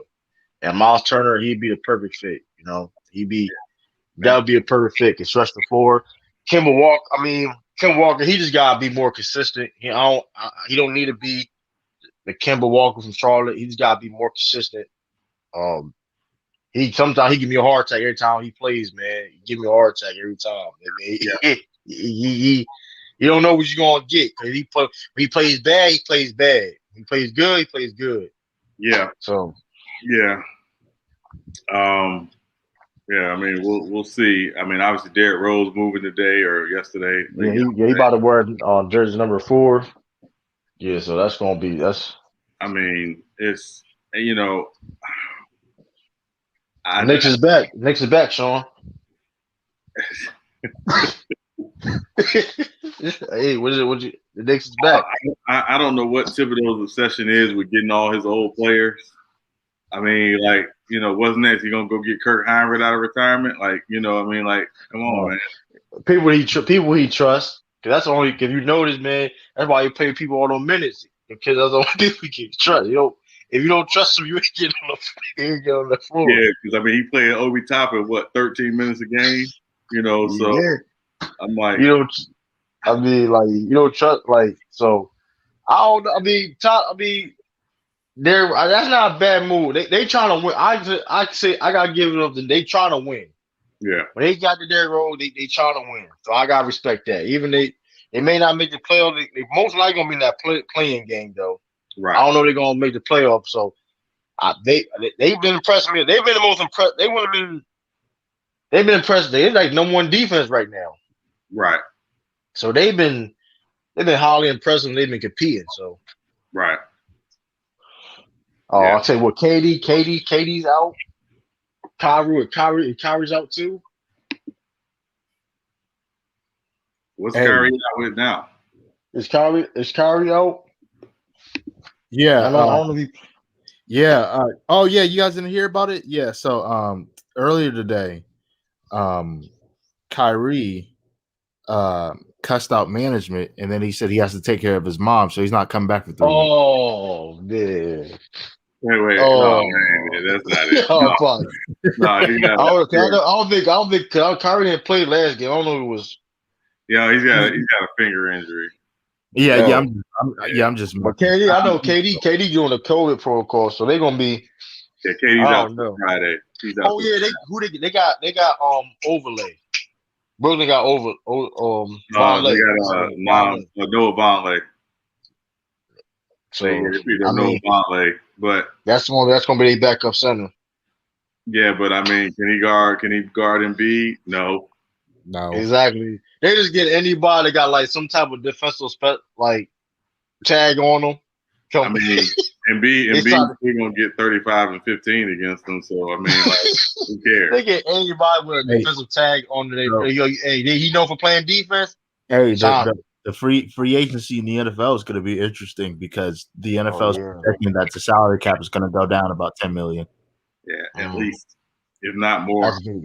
Yeah, that's good. That's good for Bill Belichick. Yeah, he go blade. No, this is going to go down about 25, 30 million. They said it's going to be no more than 9 to 10. Man. Yeah, I think they're still looking at how much revenue they lost this year just from not having fans in the stands, obviously. That's where they make their money right there. I mean, it's got the TV deals and stuff, but I mean, they're gonna look at lost revenue. But again, if I'm the players, I'm not bailing the teams out in the league out. Yeah, I ain't doing none of that. That ain't my problem. If I'm Dak Prescott, I'm telling Jerry Jones, nope, I'm getting paid fair market value. Yeah. Hey, I'm not taking the discount. Hey, I think more Dak, likely on come to the franchise. Patriots, man. Come to the Patriots, man. Bill treat you right, man. Robert Kraft. He ain't part of none of the football operations. He's just the owner. There's talk that the 49ers are thinking about trading for Dak Prescott too. Everybody try to trade for 4. Nah, they don't really like it. But Jimmy, but that's the thing about Jimmy. He stayed hurt. I don't know. That's a risky trade. Like he stayed hurt though. That's the thing. Who Dak? Yeah, I mean, Jimmy Garoppolo. That's the thing. He stays hurt. He only played one full season in his career. well, the other part of it, true, if you're looking at it from that standpoint, and you just look at their division now, Jimmy G is now the 4th best quarterback in that division. Yep. And the question is, can you win the division with the 4th best quarterback? No. And it's like, and when he is healthy, it's always been like, if he a elite quarterback, can he be that elite quarterback? And I don't, because that throw he missed, man, from Emmanuel Sanders in the Super Bowl. Yeah, that was like, yeah, man, you gotta make that throw. That was horrible. Sean, you said it. He's the 4th best quarterback in his division, and this is why I don't want the Cleveland Browns to make that same mistake the Vikings made, because Baker Mayfield is the 4th best quarterback in the division. Period. Yeah. Yeah, and I mean, but I think if you're a lot of teams, I mean, and we may actually do this one night where we look around just currently after all these quarterbacks kind of finish moving, and you look at the teams and you say, who has the 4th best quarterback in that division? Like, in my opinion, I mean, I expect New England to upgrade, obviously, but and depending on what the Jets do with number 2, Miami's going to have the 4th best quarterback in that division with Tua. I won't be surprised if they. It depends how much it depends what he do in his off season, though. It all depends. That's going to be the key. I mean, listen, how much he improves. That's going to be the key. He definitely That's not bad. That's not a bad assessment, because like you said, he got to improve, because I mean he came off the injury, he had a short off season, right? So but. He definitely. I mean, we're gonna see. He can be that guy. He can be a franchise quarterback. If I'm Miami, I'm banging down Houston's door. Nah, they already gave up a lot though. In the who they gave up. I don't think they didn't give. I mean, they're in a great situation. I don't think they should have tried with Tua. They tried out with Tua, and if it don't work, because they got some picks, they get to build off that team. The only issue is, true, and I'm being honest. Did Tua show you anything last year where you were like, okay, yeah, we think he's gonna be that guy? Like, and again, Justin Herbert balled out, Joe Burrow balled out before he got hurt. I didn't see anything from Tua last year where I was like, okay, yeah, he's gonna be that guy. And if you look at that division and you look at Josh Allen and Buffalo, they're not going anywhere. Yeah. So if you Miami, and the one position where you can upgrade this offseason is that quarterback position, and you get a chance to get one of the top 2 or 3 quarterbacks in the NFL who is just 25 years old, I don't see why you don't do it. The one of the main reasons why is, like, you got legit give away a lot, and it's like it's gonna be ridiculous. That's the thing. Is reason they would pull the trigger if it was like, okay, it was simple, and they don't have to give away a lot. But if they feel they can win with them. You know what I mean? They feel they can win with Tua, I think, and we gotta wait and see. I mean, Deshaun said Deshaun already said he don't want to play for Miami too. So I forgot. Yeah, he said he didn't want to play for Miami. So Deshaun said he didn't want to play for Miami. He picked the Jets over Miami, like a trade destination. So. Yeah, I mean, it's speculations on why he said. I heard, like, well, it's rumored. Well, there's a theory. There's a theory that he don't want another type of quarterback in that situation in Houston. So you know, be like, he don't want nobody, like, because I don't know, Houston, they doing a lot. I don't know. So man, I won't be surprised if the Lions and Texans both go 0-16 at the same time next year. Because I don't know. I ain't gonna hold Detroit. Got to do something. Detroit got to locate or something. Go to London or something, man. I ain't going. It's like you get Thanksgiving games for no reason. Well, they have a reason for getting it because them and Dallas back in the day were the first two teams to volunteer. Yeah, they got that deal. They signed that deal. Yeah, so that's why they always get Thanksgiving games. But the games are always trash. Yes. They need put that deal on the line. They want these Thanksgivings, man. Make it more interesting. Contract on the line. Hey, notice they always play at 12:30 on Thanksgiving, right? Which means on the East Coast, which means it's at 9:30 on the West Coast because they know nobody's gonna watch it because nobody cares. Oh man. So, or like they need to put their contract on the line. Somebody owner, somewhere play charge.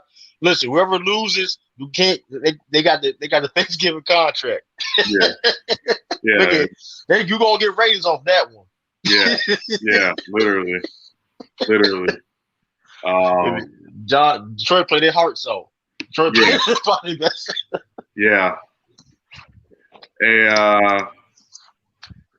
we're gonna get ready to wrap this thing up, but I don't have to tell y'all what time it is. Top five. Either y'all got a top five y'all want to do tonight, or anybody got a top five they want to do tonight? Top five. Top five Instagram out. No, I'm just kidding.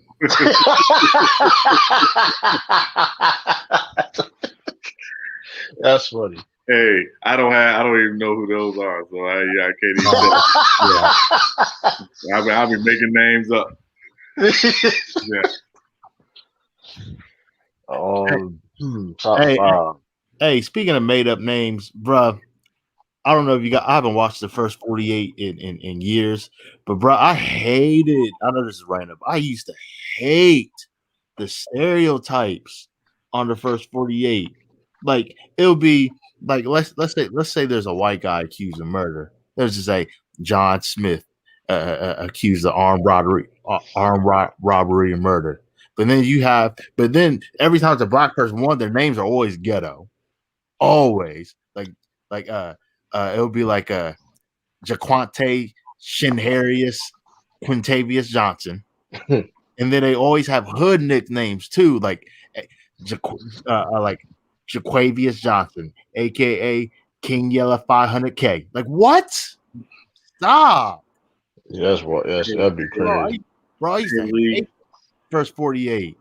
Lee, I'm gonna tell you a real story. When I was living in Florida, there were 6 kids between the ages of 16 and 19 who got accused of robbing a bank. And they got all their pictures in the paper or whatever. And the ringleader's name, I lie to you not, his first name was Cavassier. His middle name was Winetavious. Oh my gosh!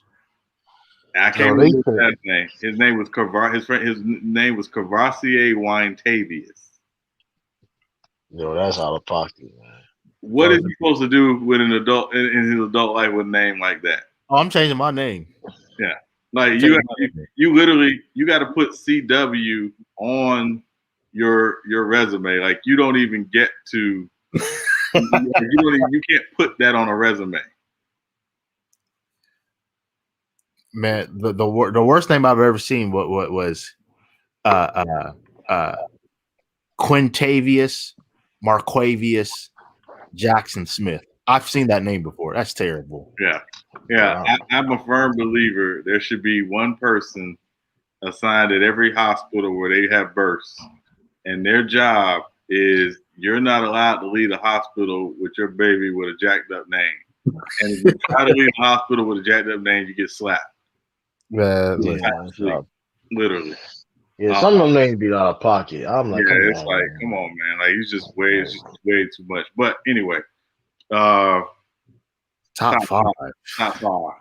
Anybody got one? I got one. All right. Top 5 fast food joints, depending on your city, or better yet, just period that you've gone to. Just period. Fast food. That's very Bad with interesting. me 'cause I don't eat fast food. So Whataburger. Oh, bro, I never tried Whataburger. We eat fast food Oh, yeah. anymore, Oh, yeah. but man, what a burger! Yes, sir. So I do top 5 Popeyes. burger spots. Yeah, I do top burger spots. Yeah, that's cool. Cause fast food can get tricky because fast food inconsistent. Burger, Yeah, that's true. But yeah, we can do burger spots. Because sometimes I can put McDonald's number 1. Oh, like it's sometimes it won't be on the list. Burgers. Five Guys. Five Guys number 1. Five Guys number 1. Five Guys number 1, man. Tell you guys, man. Listen, it's okay, but I can't put it at number 1. yeah, nah. I got a couple I rank ahead of Five Guys. I don't eat Five Guys anymore either, but Five Guys. I'm gonna give you one. Burger 21. Burger 21. Burger 21. Yeah. Where's that at? They got them. They're like periodically around in the South. Okay. Yeah. Their burgers and shakes be on point. And then Shake Shack is another one. Oh, bro, you read my mind, bro. I love Shake Shack over Five Guys. Yes. Yeah. All day. Yeah. All day. Man, listen, man. I don't know. You got to. What about In-N-Out? I heard In-N-Out overrated. I got to try. Yeah, I heard I had to try them. I had to try them. I heard that try them though. Whataburger is fire though. Whataburger. Oh, yeah. Jake's. Y'all ever heard of Jake's? Jake's, That's probably East Coast. That's probably just an East Coast thing. Jake's. I gotta go. White. You say who, J Mac? We got a spot here at home. I'm sure everybody got one, but we got one called Blue Dot. It's been around since my parents was eating it, man. They still I heard of it before. I don't know where it's at on the East Coast though. I heard of it though. Bruh, I don't know. it's no joke. Hey, this place ain't got no sign on the door, no sign on the building. It's just a blue building, and the guy takes straight cash, and he remembers all your orders at the same time. He will take 5 to 7 people's orders at the same time and won't pick it up. But here's the catch: no French fries. Don't ask for no sides because he ain't got none. You just gotta tell him one meat or 2 meat. 1 meat or 2 meat, and that's it. Get on out of there. Hey, and if you don't pay with cash, if you tell me something, you take cards, he gonna automatically move on to the next person. Hey man, White Castle. White Castle's got good burgers. I ain't gonna lie, White Castle. I've never had White Castle a day in my life. I can't. White Castle fire. I had a few buddies of mine. They crashed over my crib when we were in high school. Over the summer. Back when I was in high school. There was like 10 of them. They for some reason they wanted to participate in this White Castle contest that they created. Who could eat the most White Castle burgers and not have to go to the bathroom? Bro, they all had like 30 plus White Castle mini burgers. Bro, and this was my bathroom. Bro, my bathroom was torn up. All right, you can never come to my house ever again. Heck no, man. It's like, dude, it's like, do this contest at your house. Matter of fact, I'll send a bill. I'll send a bill, man. They had to sleep outside, man. They had to sleep outside. Oh, bro. Hey, it was so bad. I went to brush my teeth, and I was like, I burped. I was like, man, is that my breath? I was like, man, is that my breath? What is this? Bro, and then I walked closer towards the toilet. Bro, I opened up the toilet seat. I was like, bro, what is this? You don't do that, man. You gotta clean up yourself, man. Especially with somebody healthy, man. Like, even you gotta ask, man. I like, come on, you can't. Then to make it even worse, I thought, okay, toilets clean, bathrooms clean. You guys haven't had anything to eat all day, obviously, because of last night. So then I'm about to go back to I was about to just wash my hands, get some hand sanitizer from my bathroom. Then one of my other guys runs in, says, "Hey, bro, all he said was I'm sorry," and then locked the door. And then to make it worse, I thought, okay, I didn't hear anything. So I thought, maybe he's washing his hands, or maybe he's about to be done. Bro, I kid you not. I knock once. All I heard, that's all I heard. Oh, I was like, man, get out my house, get out. oh, man, so I said all that to say no White Castle for me. Hey, White Castle, steak and shake fire. I don't know if you heard Steak and Shake. Yeah.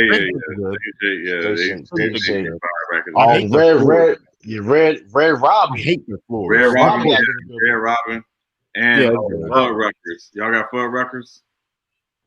I think I had I had it one time. Yeah. I think I had one. What is it called? Fuddruckers. They got like 25-pound hamburgers, man. They just too much. Yo, they massive hamburgers. Massive. Bro. That's huge. Bro, I'm not bro, ain't no man alive eating all that stuff, man. Come on. I'm telling you, literally, you go to Fuddruckers, they might as well put beds in the restaurant because you get the itis as soon as it's that bad, man. Yeah, I like Red Robin, man. You got bombless fries, man. Yeah, Red Robin's on point. Five Guys, man, they just told you they disrespectful. They throw the fries in the bag. Oh, bro, that's worse. Bro, if you put the fries all the way to the bottom, bro, you're a serial killer. I don't care. Nah, they'll fold the fries up, right? Then they put the fries something in the bag. Like I don't like. Bro, you're like serial. so. Like I was like, man, it be hitting though, man. Yeah, can't take them away from. Ooh, I got one. Dairy Queen. No, I'm just kidding. Man, Dairy Queen got good hard burgers though. They got hard burgers. I know people eat that stuff. Dairy Queen burgers. Yeah. No, the burgers are good, but I hate, bro. They're I don't know what they did to their ice cream. Their ice cream used to be good. Now it's trash. Yeah, I ain't gonna hold you. It's the recession, man. They cut back recession. They can't invest in ice cream for that no more. But have y'all ever had Culver's? Who? Oh yeah. Culver's? Oh, yeah. We got a Culver's here. Oh, Yeah, bro. Yeah. Culver's. That gotta be down south. Culver's for me is my second favorite. It was my favorite until when I went to Houston. I went to the Galleria. I had Shake Shack for the first time. This was 2 years ago. Well, a year and a half ago. I was hooked ever since. Bro, I love me some Shake Shack. Yeah, Shake Shack's on point. It's on point. I ain't never been there. You're gonna love it, man. I don't eat fast food much anymore, but occasionally, bro, it is fire. Next time you in Atlanta, J Mac, we're going to Shake Shack because it's one in Perimeter Mall. Oh, okay. Yeah. Hey, Sean, I am thinking about maybe relocating soon. How is Atlanta? I've heard some wild stuff. I had a friend of mine who said that he's black, obviously, but he said that he's never moving to Atlanta because there's too many black people there, and he's black. That's funny as hell. That's a bit. I mean, understand. Yeah. It's a lot. It depends on where you live, right? It really depends on where you live. Yeah. Okay. Yeah. And very few people who live here, and J-Mac can attest to this, very few people who live here actually live in Atlanta. Most people live in the suburbs. Right. You know, they just say they live in Atlanta because you're like close. But yeah, I've lived all over that town, man. I've lived on the east side of Atlanta, the west side of Atlanta, the middle of Atlanta, south side of Atlanta, Bankhead. north side of Atlanta. I've been through Bankhead, but yeah, I've been through there. You name it. I done been around it, man, in Atlanta, man. Yeah, I would tell you this, Lee, and I tell anybody before they move to Atlanta, as J Mac told me before I moved to Atlanta. He said Atlanta is its own planet. You just better figure out how long you want to forfeit. Yeah, I need that. Yeah, there's nothing. Yeah, like I need to move down. Yeah, I need to move down south for the West Coast. I'm sick and tired of this weather, man. Bro, I love Houston, Texas. Houston to me is just a mini Atlanta, but it's not Atlanta. It's just a mini Atlanta. Yeah, that's the place now I would live, like south of Houston or Dallas. Yeah, Lamont. Lamont told me to check out Phoenix. Yeah, or like West Coast is like where Arizona or like. Yeah, that's I'm not too keen on Arizona because they was a little too slow to embrace Martin Luther King's birthday. Of course. I remember that. That's crazy. The last state. That is true though. Yeah. One place I'll never live no matter what. There's three places. I would never live in Chicago. I don't care. I will never live in New York. And I for darn sure will never live in Los Angeles.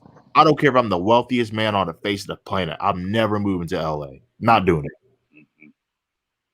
New York, New York's like a couple hours away from me. I can't do it. I can't do New York. LA is a different animal, boy. It's a different animal, man. Overpriced, overpopulated, and overpriced. Man, hey, at least ain't Delaware, man.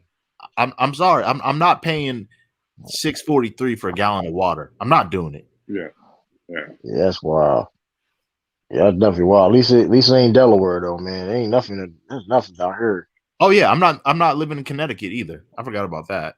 Yeah, like it's. No.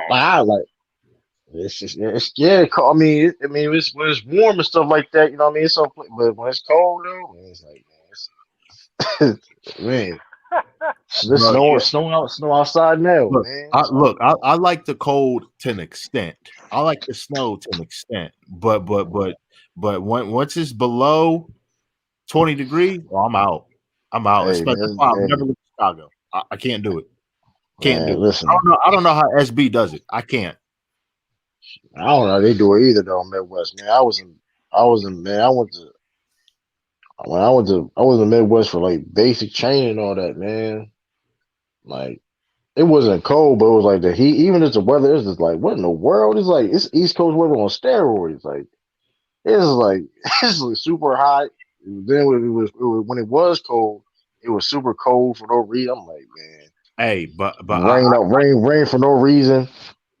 I choose the cold over being humid though.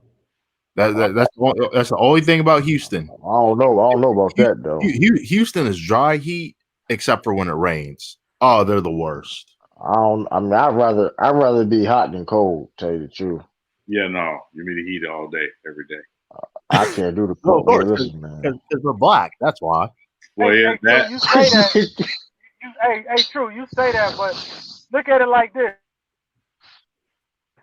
when you're cold, you put a coat on. You know what I'm saying? You go inside. When you humid and hot and sweat, ain't nothing you can do, bro. Right. I can drink water. You know, that heat, hot, it's nothing you can do, bro. That is. Hey, there's something. Sometimes it's cold. Sometimes it's cold. You put a coat on, you still be cold. Hey, I'm telling you, it's true. It can get so hot. It's called after 6 hot. You ain't doing shit till after 6. It's too hot, literally. You ain't going outside. You ain't going nothing. Yeah, that's true. Like the thing about hot, like you can work like heat, like I rather the heat because at least you can start. Like it's hot, but like you can still kind of manage it. Like when it's cold, it's cold. Like it's cold, it's cold. Like it's. Hey, I heard Atlanta could get humid too. Yes. Oh yeah. It definitely. There's no water. Like it's literally you're literally all land based. So that's why I would tell people like before people talk about the heat in Florida, it's like but it depends on where you are. Because if you're near the beach, you at least get some coastal breeze or whatever. But yes, sir. If you're near like talking about like Miami, it's going to get, you know what I mean? I mean, it just anywhere, like, unless you're like really inland, Yeah. But I mean, because Florida's a peninsula, you generally, depending on where you are, you're really not too far from water, like from the beach. Yeah. So we got a beach right where I'm at. yeah. So Well, but yeah, but then the flip side. Go ahead, Jamie. Go ahead, bro. Time. No, you go ahead. Some of your favorite athletes are from down here. Yeah. So, yeah, man. Hey, well, listen, as always, this was fun. We'll we'll definitely be back on Wednesday night. But until then, be looking out. We should have a video dropping tomorrow. Lee, while I got you, can you give me a call when we get off this stream, please? Oh yeah, I got you. Thank you. Yeah, so we'll be dropping a video tomorrow, hopefully, but we'll be back on live Wednesday. Again, just catching up on what's going on in the world.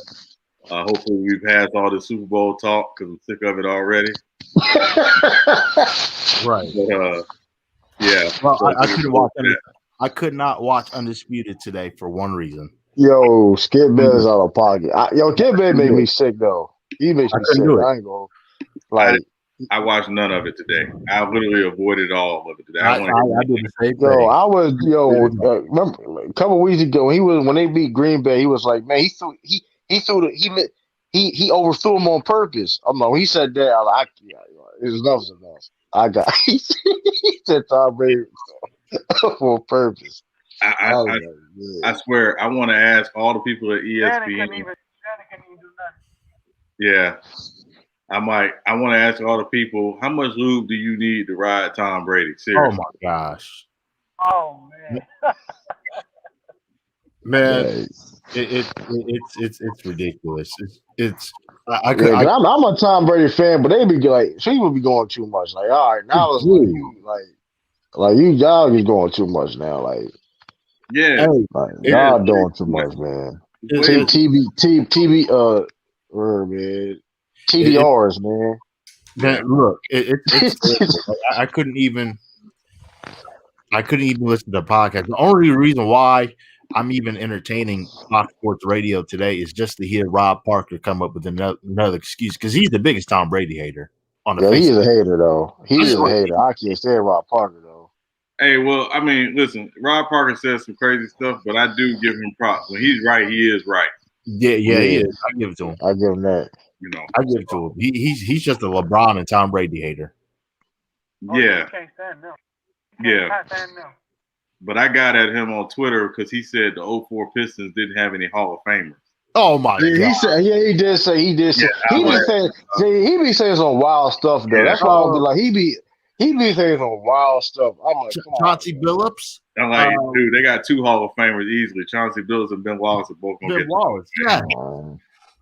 So I said that's Hall cap. of Fame talent because Rasheed Wallace was Hall of Fame talent.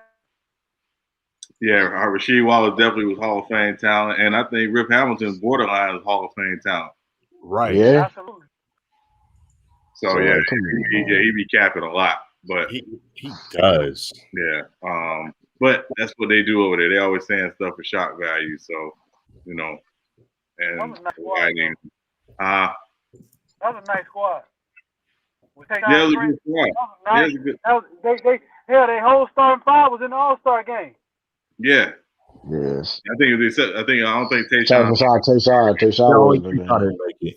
But I swear, when it comes to Rob Parker, especially Skip Bayless, and that I don't like calling people out their names, but especially that idiot Clay Travis and that idiot, Clay Travis, that idiot, and then Doug Gottlieb, that other idiot.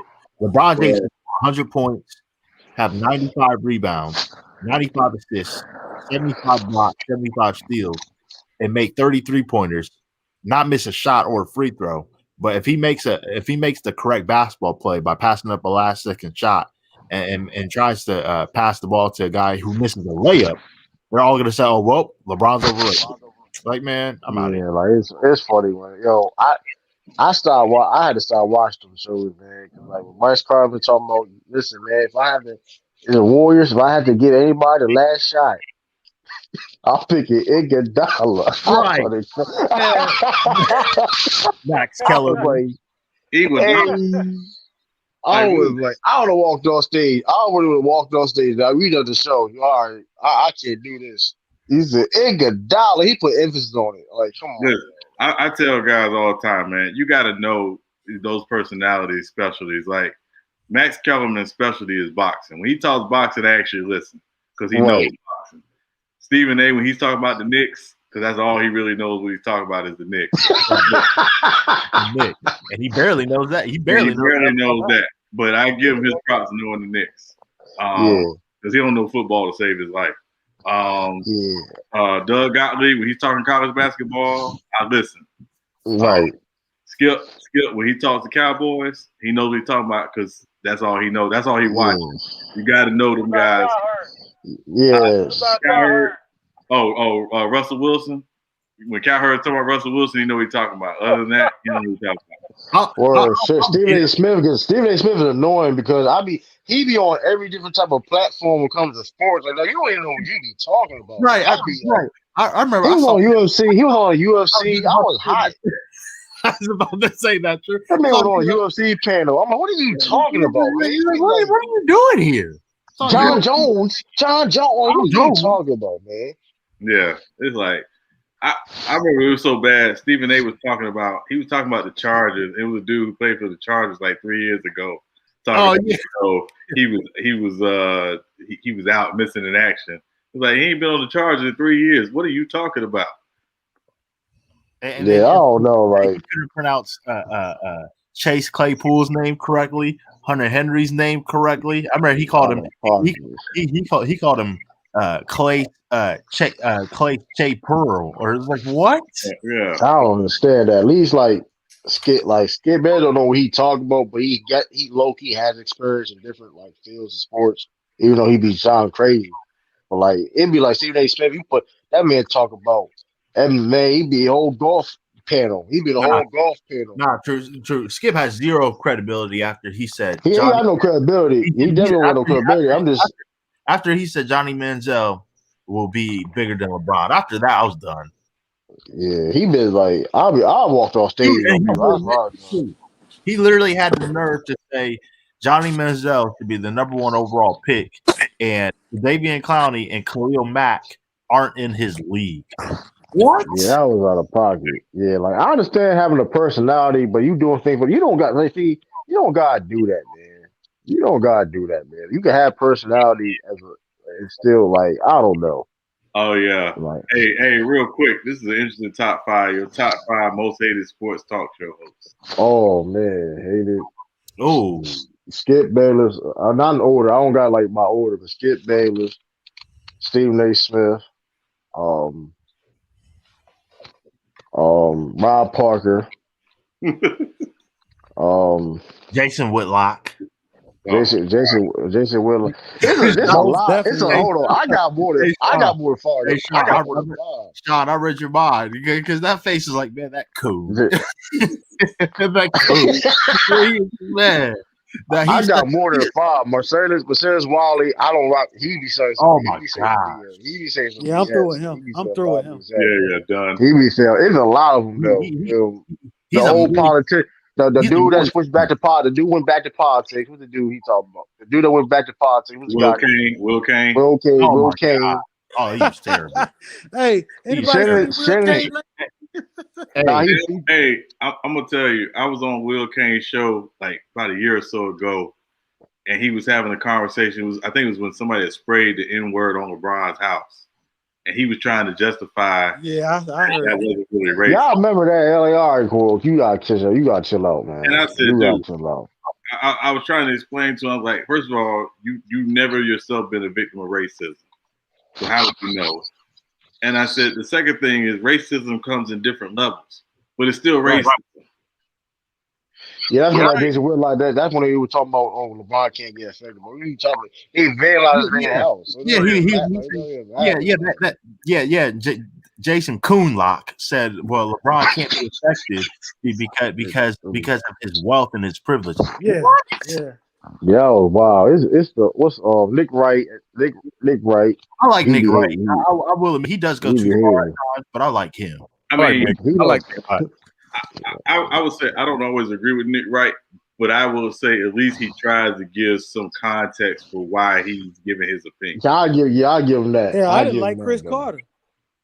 I love Chris Carter. I ain't like Chris Carter. Yeah, Chris Carter was talking about basketball and all that. He's like, no, come on, dog. I like Chris Carter. Look, I like Chris Carter, the man and the football player, but the analyst, yeah you're right. I gotta give you that. Right. The analyst is like, yeah, I gotta give you that.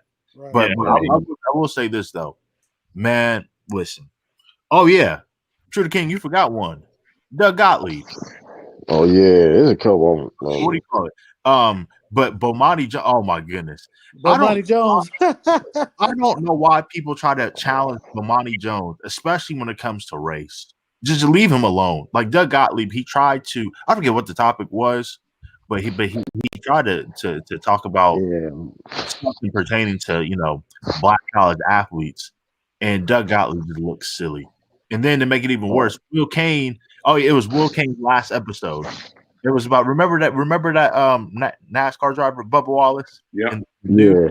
So Will Kane tried to justify why white people deserve the benefit of the doubt, and then he I guess the question, how come you say white people don't deserve the benefit of the doubt?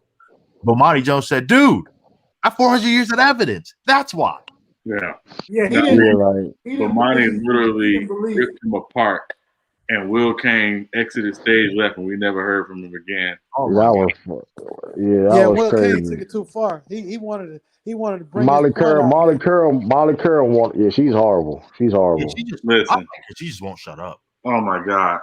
Molly Curl's horrible. And you know what's amazing? And I tell her all the time, you have to listen to coded language because she always tries to slip her little 2 cents in, where she needs to shut up. Yeah. For someone who's married to a black dude, she don't like black men. Yes, you don't. She really started talking. She really started talking after she got that, that special they did on her. Yeah, that's when she really started putting her mouth out there. Yeah, Colin Cowherd, one of them. Bad. She knows black men don't like her. She knows it. We don't have her. Yeah. Shaq's horrible though. Shaq horrible. Shaq horrible. Shaq and Chuck is horrible. Hey Sean, before you say something about Shaq, because I know you're about to, let me say this real quick. One person who is absolutely terrible, and I'm glad she got let go. Christine Leahy. Oh my God. Yeah. But go ahead, Sean. Cook on Shaq. I'm gonna tell you this, man. I don't know if any of y'all have ever met Shaq. But I met Shaq twice. I met Shaq when I was 14 when he was playing for the Magic. And then I met him like a couple years ago, out and about or whatever. Shaq is a very nice dude. He's a really nice dude, like approachable, friendly, all that stuff. He don't need to be on TV though. Yeah, man, his basketball taste be horrible, man. He a hater, man. I don't understand. Like and I don't like he be trying to use this type of bullying thing where it's like he only attacks people that's not on his level. So he can sit there and brag about his accomplishments and all that stuff. Like, dog, you only do that. He always goes at Chuck with his rings. But I got four rings. You ain't got a ring. He ain't messing with you. Yeah, talk somebody like that on your own level, then, Shaq. Talk like that somebody on your own level, man. But that's why I always tell people, man, rings do not tell you how individually great somebody is. Because Elijah Wan got 2. Shaq got 4. Elijah Wan was better. Right. It's like, stop doing that. Like Kenny Smith got 2 rings. Does that mean he was better than Charles Barkley? Nobody in their right mind would say that.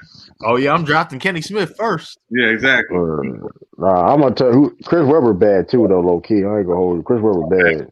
Oh my God, I can't listen to him commentate. He's horrible as a commentator. He's even worse than a commentator, man. What? Hey, because he always think he hollering at a female or something when he talk. Hey, why are y'all against? Hey, why are you guys against C-Web so much? Well, you know Nah, what? Sewell is probably a nice person, but I mean, I don't know, man. Like, I just call it, man. That's all it is, man. The funniest thing though, when the dude was like, "Hey, yo, you see the video when the guy took the selfie video? He was like, "Hey, man, I was saying you said you call that none that time out." I was crying, yo. You ever see that? Something the dude falls out his head. I was dead. Only thing about Sewell Lee, and I'm gonna be honest with you, man, because I do have a little something against him, is the fact that you know, the fact, hell yeah, man, Michigan was my squad, man. You know what I'm saying? That was my squad. Hey, but you know what? And J Matt, you probably remember this, man. I remember watching C-Web and that Fab Five team, and it was the first time I actually had fun watching college basketball. Oh no, well you didn't watch or the UNLV then. UNLV was the squad. They was the squad, but it was a different level of fun with the Fab Five because it was just like they just didn't care. They just didn't care. And Sewell was my favorite player on that team. Sewell died. I didn't know that. Did Sewell did Tyra Banks? I didn't know that. He did for a few years. He done dated a few top-notch women. I know that, man. Yeah. Hey, do you guys have a problem with Reggie Miller? I like Reggie. No, I like Reggie. He cool. Reggie's cool, but again, I was had this discussion with somebody the other day about Reggie Miller. I said, was Reggie Miller really a superstar? Hell yeah, I'll give him I'll give him. He a leader. I'll give him a superstar title for about 2 years, really. Throughout his entire career, no, but I'll give him 2 years. I think he was a great leader. He was a very good, either borderline great player. He was a very good leader. 98, 99, 2000. He got some pub now. So I'll give him superstar title for 3 years, but that's it. So let me ask you this. Outside of shooting, what did Reggie Miller do that made him a superstar? That's what I'm saying. Man. Oh, man, he had great handles. He could dunk. He was great off the ball, man. He was great off the ball. Yeah.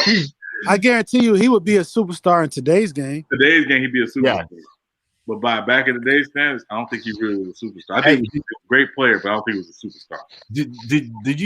Did you guys see what Kevin Garnett said? No, what did he say? No, and finally a so-called old head wasn't a hater. Finally, he said, look, he was talking about the players back in the 90s, early 2000s. He said, look, I'm not saying that we couldn't play back in, I'm not saying that us players back in the 90s and 2000s couldn't play today. It's just that we wouldn't be playing, 40, 42 minutes today because, one, we can't put our hands on anybody. Right. 2, it's more technique. 3, the players are just so much more skilled and their shooting is just out this world. And he said he didn't hate. He gave today's era props and didn't hate. Yeah, he gives them on occasion. Sometimes get on my nerves too. I mean, he acted like he won like 4 championships, man. Yeah, that's true. He only does that when it's a LeBron topic. Who's that? Kevin Garnett. Oh, no, that's Paul Pierce. Paul Pierce is a hater. Oh yeah, Paul Pierce is I love Paul Pierce. He's one of my favorite players of all time. But yeah, when it comes to LeBron, he's the worst. No, he's a hater. He's not that good as an analyst either, man. No, he's terrible. Facts. No, he's terrible. Kendrick Perkins is a better analyst than Paul Pierce, and he can't even talk. Hey, you know one player that I wish. Well, okay, I have 4 players that I wish, if I had the power to give them their health back for their entire career and allow them to go injury free their entire career. It's in this order for me. 1 for me is Penny, 2 Grant Hill, 3 T-Mac, and 4 Brandon Roy. Those are my top 4. And 5 Larry Johnson. Larry Johnson. Because Larry Johnson was on his way until he blew his back out. Yep. I told people when Zion was coming out, I said he's the closest thing to Larry Johnson I've seen since Larry Johnson. That dude was a problem. Once his back went out, it was over. Hey, I give you a couple more. Brandon Roy. Yeah, but he mentioned Brandon Roy. No, he did. Oh, that's right. That's right. I love Brandon Roy.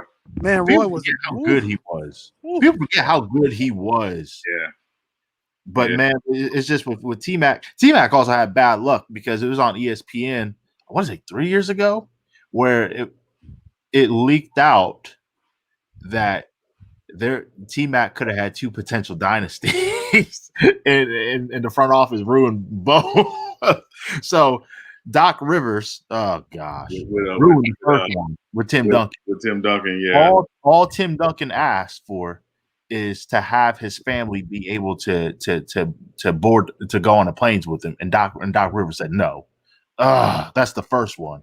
The second one was his rookie year, where the Lakers almost drafted T-Mac. They're gonna do like some type of trade, and it almost happened. It almost happened to where they're gonna be able to draft Tracy McGrady. It's like, oh, bro, you should have seen Tracy McGrady's face both times. He just shook his head. I felt so bad. I'm gonna tell you, there were a lot of teams in that '97 draft who were like trying to get rid of star players to get Tracy McGrady. Yes, out of high school. Like the Bulls were one of them. The Bulls tried to trade him. I mean, they were said no, trying to get him. And if you go back and you think about it, the Sixers had the second pick in the '97 draft. Who did they pick? Keith Van Horn. Oh my god! Damn. I just call him. we had to take a moment of silence. Man, look, I just call him high stocks. Yeah. I just call him high stocks. Yeah. Yeah. So it's like, yeah. Kwame Brown was the worst. He was the worst in the history. No, Anthony Bennett. Oh, Anthony. I have Anthony Bennett, Michael Olowokandi, then Kwame Brown. You know what? I don't fault Kwame Brown because I think Jordan killed his spirit. Yeah. Like anything he could have been, Jordan killed him. Hey, did you see Gilbert Arenas' interview when he was on Shannon Sharp's podcast? So it was either the owner or the new GM. Somebody in the front office who was there in Washington. It was the owner. Okay, the owner said, man, we're just glad Michael's gone. Yeah. Please stay. They were really happy he left. Yeah. Yeah, it was bad. But yeah, anything. I don't even blame Kwame Brown for how things went for him. Yeah, it was Jordan, man. Jordan killed him. And I also don't blame Greg Oden either. Greg Oden, he was another one. It wasn't his fault. I didn't want to mention him. It was not his fault. He actually came out years ago and said he's a bust. Players like LeBron and every other player, they came to his defense. They said no, he wasn't a bust. He just kept getting hurt. That was not his fault. I think all the time, if your body fails you, that doesn't make you a bust. Yeah, ain't nothing you can do. There's nothing you can do. It's when you can't play and you're healthy that you're a bust. Hey, man, Michael Carl Williams. I mean, the bus. I don't care. Nobody say. Body filled him or not. I mean, the bus. Hey, wait, wasn't he like the number 2 pick or something? Man, I remember my boy's a Sixers fan, man. I remember he said, man, he gonna be better than Rondo ever gonna be. I'm like, all right, man. Oh, well, think about it though. Think about it, True. He was rookie of the year. And he was rookie of the year though, but if you really look at his game though, man, it was very flawed. Yeah, he was very flawed. He was high usage. He his hands a lot. Yeah, I mean, you know who I thought was gonna be a problem, but ended up being a problem for himself? Jabari Parker. Yeah, he got so much talent, man. Yeah, I was done with him when he said I don't get paid to play defense. Yeah, but he had a lot of talent. Man, he had a lot of talent. He said that. Yeah, he said that. He said that. He said that. I was like, I don't even feel bad for you, man. Hey, what's the guy name from that played with the Jordan picked up to play for Gonzaga that year? Adam Morrison. Adam Morrison. Oh my God. Oh my God. Jordan got some bad picks, man. Hey, you guys are gonna shake your head at this. Remember he drafted Sean May? Oh man. Yeah. No. He got a lot of misses, man. He got a lot of misses. Hey, the problem is superstars are not great talent evaluators. They're not. I give him this. There's one exception. Got Kimba and LaMelo. There's one exception to the rule. One exception. But that's in football, though. That's Ozzie Newsome. He's the only one. He's the only one. He's the only exception. Yeah, he's the only. You're right. The rest of them are terrible, but he's the only exception. I think LeBron would be. I think LeBron would he would be real suited for that because he studied the game. These players now, he goes all the way from middle school, up to high school. I think LeBron. If LeBron wanted to be a GM, I think he'd be a good one too. But yeah, Ozzy, he's the exception. Yeah, no, and depending on how you consider his NBA playing career, maybe Joe Dumars. But Joe Dumars, he's an exception. Danny Ainge, he know what he's doing. Well, he was no superstar. Yeah, he wasn't that good. He was all right. He was a role okay. player. He was okay. Yeah, I wanted to punch Danny Ainge in the face in the 80s. You know why I say that? You know why I say Danny Ainge was good, man? Because I treat him like John Stockton. I hated him. And when you hate a player, that means he's doing something that you don't like. But most of the time, it means that he's good. And you can't figure out why can't nobody stop him. He was good. He was good at agitating, and he could hit some clutch shots. But if you look at their starting five, he was the fifth best player in their starting five. He was. He definitely was. He was. Starting five was loaded though. Yeah, starting five was loaded, but he was okay. Just think. If Len Bias and Reggie Lewis never passed away, a dynasty, super dynasty. Listen, Jordan who, man? Man. I talk about Reggie Lewis all the time, man. I was so hurt. And I talk about my affinity for Len Bias. Len Bias was going to be Jordan's counterpart. He was going to be. He was a problem. Listen, my dad was going to switch to being a Celtics fan. And he was a Laker fan. That's how. He's a University of Maryland guy. So it was like Len Bias was so cold that he was trade. They would have had those two coming off the bench. Yep. To start, and then going into the 90s, those two were going to be the two guys that were going to carry the Celtics into the 90s. He may would have, depending on how you play, he may would have started. That's when Kevin McHale came back on the bench. So it could have I think they would have kept McHale starting because McHale came off the bench early in his career, because Cornbread Maxwell started. But as you know, and again, that Celtics team got old really fast because they started getting hurt. But it was quick. Well, Reggie Lewis, they would have built another squad with that, and he would have rivaled Kobe.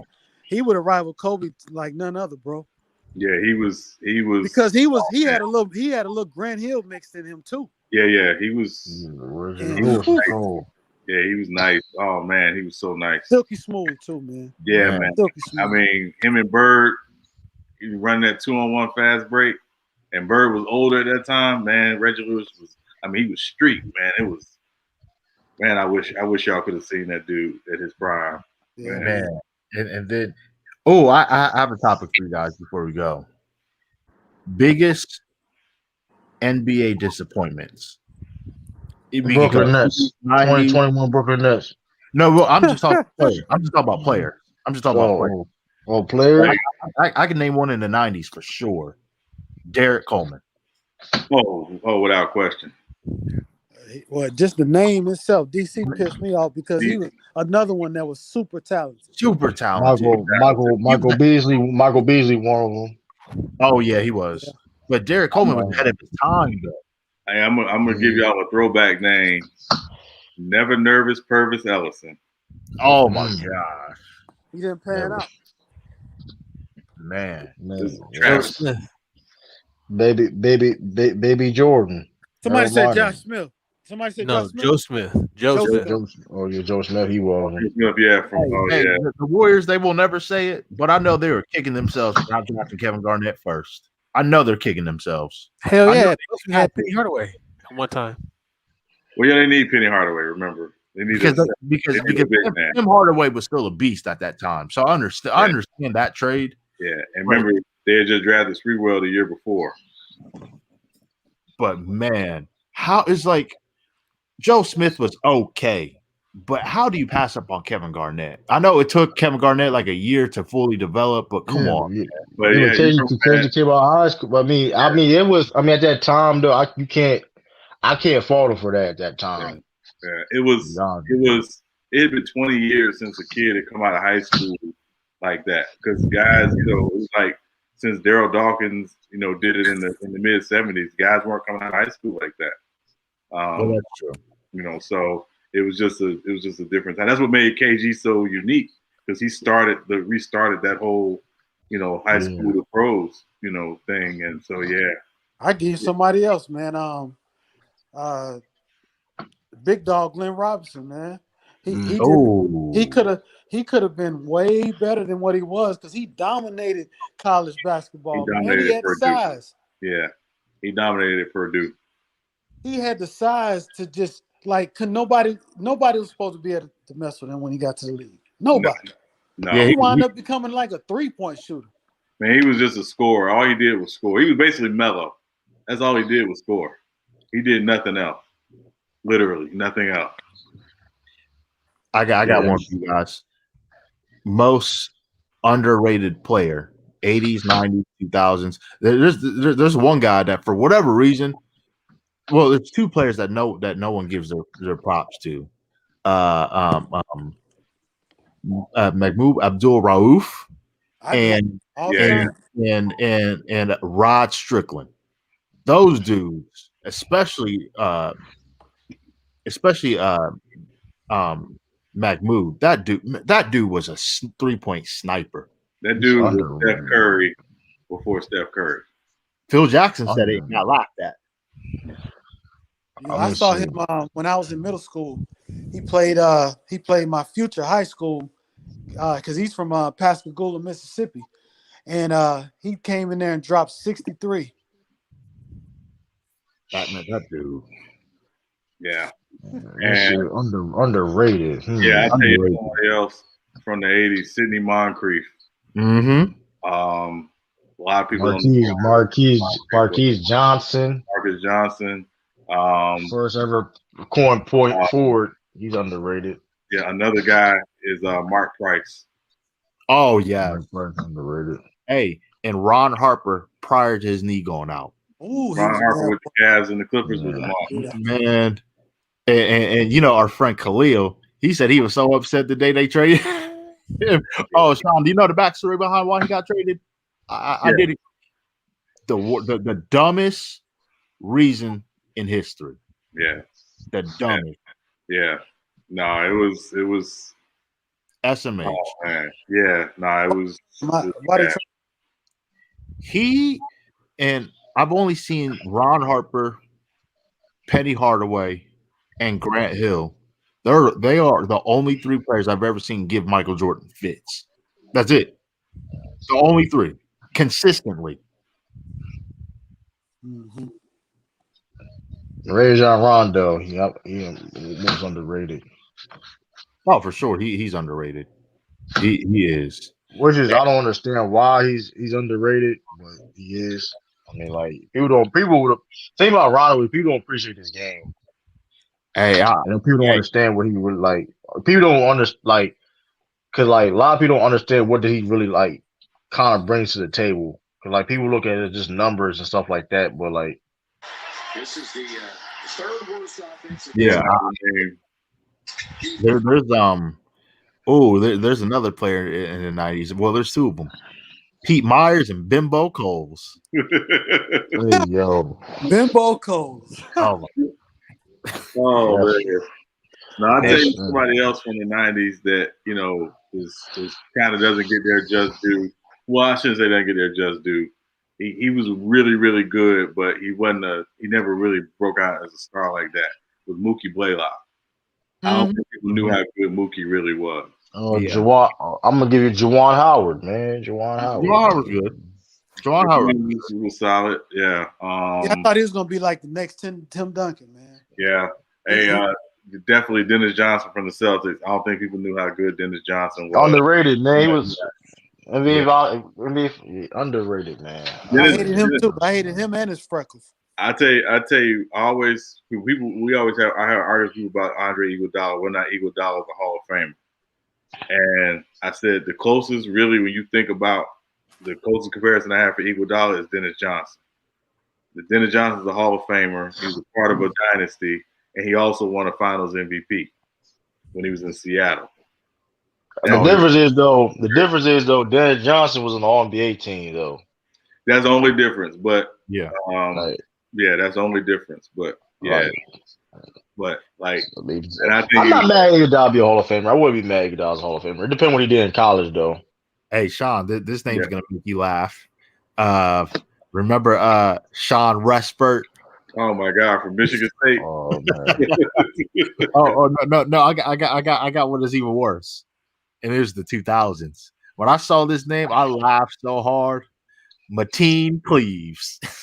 Oh man. I never thought he was gonna be good. I saw it in college. I was like, he's not gonna be good. Mateen Cleaves. It's like you better be good with a name like that. That's terrible. Mateen Cleaves. You know who was low? You know who was like kind of underrated, but he gets a lot of attention is Dennis Rodman. No, Dennis Rodman's very underrated. Like people know he's like it's weird with him because he's very popular, and they just know he was just like, oh, he's just a great player. But like he really like impacted the game and changed the game like for like defensive specialty players. He paid away for them, like get paid and be like. I'm gonna tell you this, True. When we're gonna have some downtime here, on some of these streams, because next year is the 75th anniversary of the NBA, which means they're gonna do the 75, all 75 players, the best 75 players of all 75 team or whatever. They already did all 50. They're gonna have to add 25 more players to that team. We're gonna do on this stream. We're gonna add the next 25 players to the team. And I guarantee you, Dennis Rodman will be one of those 25 players. I ain't putting him over Chuck Parsons. No, I'm just kidding. No. Yeah, I think they will try to slide him though, because this player, I'd be mad if 25 of the players be like live on being this era though. That'd be corny. Hey, True King, you know that's gonna happen though. Yeah, how you gonna skip the 2000s? That'd be look. Oh no, the people that still playing now. No, I better not see no. I better not see no. No, hold on. I better not see no Luka on there. Oh my God! If I see Luka, I'm boycotting the NBA. If I see that crap, I better not see Luka on there. Well, I would be mad, but according to like a KD, LeBron James, Steph Curry. Look, we know the Kobe. We know the five obvious. That's gonna get tricky. That's gonna be hard. That's gonna be hard though. That's gonna be hard. We're gonna get on here. We're gonna break it down. We're gonna debate it. That's gonna be hard.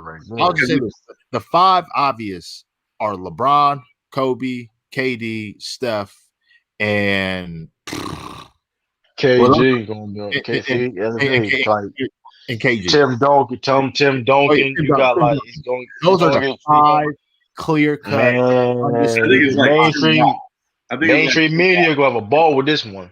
Yeah. Media gonna have a media period gonna have a ball with this one because it's gonna be a lot of man. That's it's gonna be a lot of conversation. Yeah, I think it's like 10 locks. Like I think y'all mentioned 5 of them, but I mean Dirk's a lock. And it's a couple guys that didn't make it the last time. That's got to make it this time. Dominique, like Dominique, So see, that's gonna get interesting though. That's gonna be interesting. But here's the thing: it's gonna be interesting because they're gonna have to hang the angle something about the players since that time to now or better. See, it's gonna get tricky. It's going because Bob McAdoo not on the list. Yeah, well, Bob McAdoo better make the list. Bob McAdoo was the original. That's gonna be a big. That's probably the biggest basketball discussion. It is. You could probably have. I'm telling you, that's gonna be we're gonna do it. I'm telling you. We're gonna do it. We're gonna get on. We're gonna break it down because again, like so y'all said Luka better not make it. He better not. But the problem is Shaq made it after being in the league for 4 years. But the difference was it was Shaq's trajectory, and he was already a dominant player. Oh, so you said are they doing it next year? You said. So yeah, it would have to be next year because the 2022 is the 75th anniversary. Okay, so Luka's first 4 years ain't even close to Shaq's first 4 years. Ain't even close. Well, I mean, Luka's first 4 years or first 3 years actually mirrored that of LeBron's. Yeah. Well, kind of, sort of, yeah. I'll give you that. Yeah. Yeah, but we definitely this is gonna be a fun one because I want to see where we're gonna test some people's NBA knowledge. We had these 25 Because there's gonna be some names that come up and be like, oh, okay, well, so and so didn't make it. You know, why didn't Paul George make it? Oh snap! PG. Yeah. I mean, I'm telling you, it's gonna be very interesting. It's gonna be some guys that's gonna get left off. That and I mean, you think about it, Steve Nash. Oh, he's getting left off. Does he make it? Does he get left off? Yeah, he's getting left off. Two-time MVP getting left off. That's he's getting left off. I'm telling you, he's getting left off. Guys, because the problem is, right? You think about it. Just think about just the guards from that era: Gary Payton, Jason Kidd, Allen Iverson. All three of them are getting. All three of them are probably getting in over Steve Nash. All three of them, easily. Jason Kidd better. Jason Kidd better Steve Nash. I mean, that's what I'm saying. But it's like Steve Nash 2-time MVP. See, I see the thing. I have a feeling though they would pick Steve Nash over Jason Kidd though. I know they that. do that means. They better. No, I think they would. I wouldn't be surprised they do that. They would. I'm not saying it's right, but they would. I wouldn't surprise. They would do that though. Shooter King, you are right. They would do that though. Yeah. They shouldn't, but they would. James Harden, don't be surprised. Now, I won't be mad, James. Hey, you know what? We might have to do this sooner than later because this gonna get interesting. Yeah, I would say if they put in Steve Nash, then they got to put in Otis Thorpe.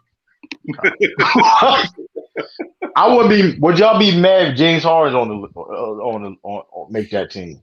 25. I wouldn't be mad, but I wouldn't necessarily, approve. I wouldn't necessarily be cheering for it either. I'm kind of honest. I'll be neutral. The problem is, right, if you think about that era, there's probably only 2 shooting guards who are locks to make it from that era. Dwayne Wade. 25. Wade and Kobe are the only 2 shooting guards who are locks to make it. And beyond, to be fair, since Michael Jordan, the best shooting guards in the league has been Kobe, Wade, and James Harden. Right. Hey, what would you guys say about crap? I just had him off the top of my head and I forgot. Crap. Oh, I got it now. Never mind. Reggie Miller wouldn't make that list. He would. Yeah, I don't know if Reggie makes it, but does Ray Allen make it? That's what I was really thinking of, Ray Allen. Nah, he wouldn't make it. Nah, he True. I know you're. He's great. No, I'm being real. Like that's what I'm saying. Like they're gonna put 4 shooting. They're gonna put 3 shooting guards on that. You got Wade, Kobe, and James Harden. You're gonna put Ray Allen. You're gonna put 4. Hey, Ray Allen's first 8 years before he became a problem. Yeah, but I take James Harden over Ray Allen any day of the week though. The only separator is that Ray Allen never won an MVP. Yeah. I honestly think James Harden is a better player than Ray Allen, though. I mean, Ray Allen is a great player. It's just James Harden. I'm true. I promise you, Ray Allen and Milwaukee. I'm saying Ray Allen was great. Listen, Jesus Shuttlesworth. Listen, Ray Allen was a great player, but he's not James Harden. Well, no, I mean, but again, the usage is different. You know what I mean? Like, and then again, the eras are slightly different because again, if Ray Allen plays in this era, today's era, he takes 10 threes a game easily. Yeah, listen, he's a better shooter. Yeah. But everything else, though, James Harden, he's a better passer, better rebounder. Ray Allen would be a candidate. Yeah. I mean, Ray Allen for a while, he was 25-5 every year. Yeah. And the thing is, I would make edge Ray Allen over James Harden, but when Ray Allen was on the Celtics, the best player on that team was Paul Pierce. You know what I mean? Yeah, they took a backseat to Paul. They took the backseat to Paul Pierce. Now James Harden, he took a backseat to KD, but it's KD. You know what I mean? Like there's a lot of people who take a backseat to KD. You know what I mean? So it's like that's a little bit different. Yeah, he took a backseat to Paul Pierce. Well, and again, for me, I always said the Celtics' best player was Kevin Garnett. I thought Pierce was technically, all around aspect, but that team went where Paul Pierce, like the leadership, because the culture started with Paul Pierce.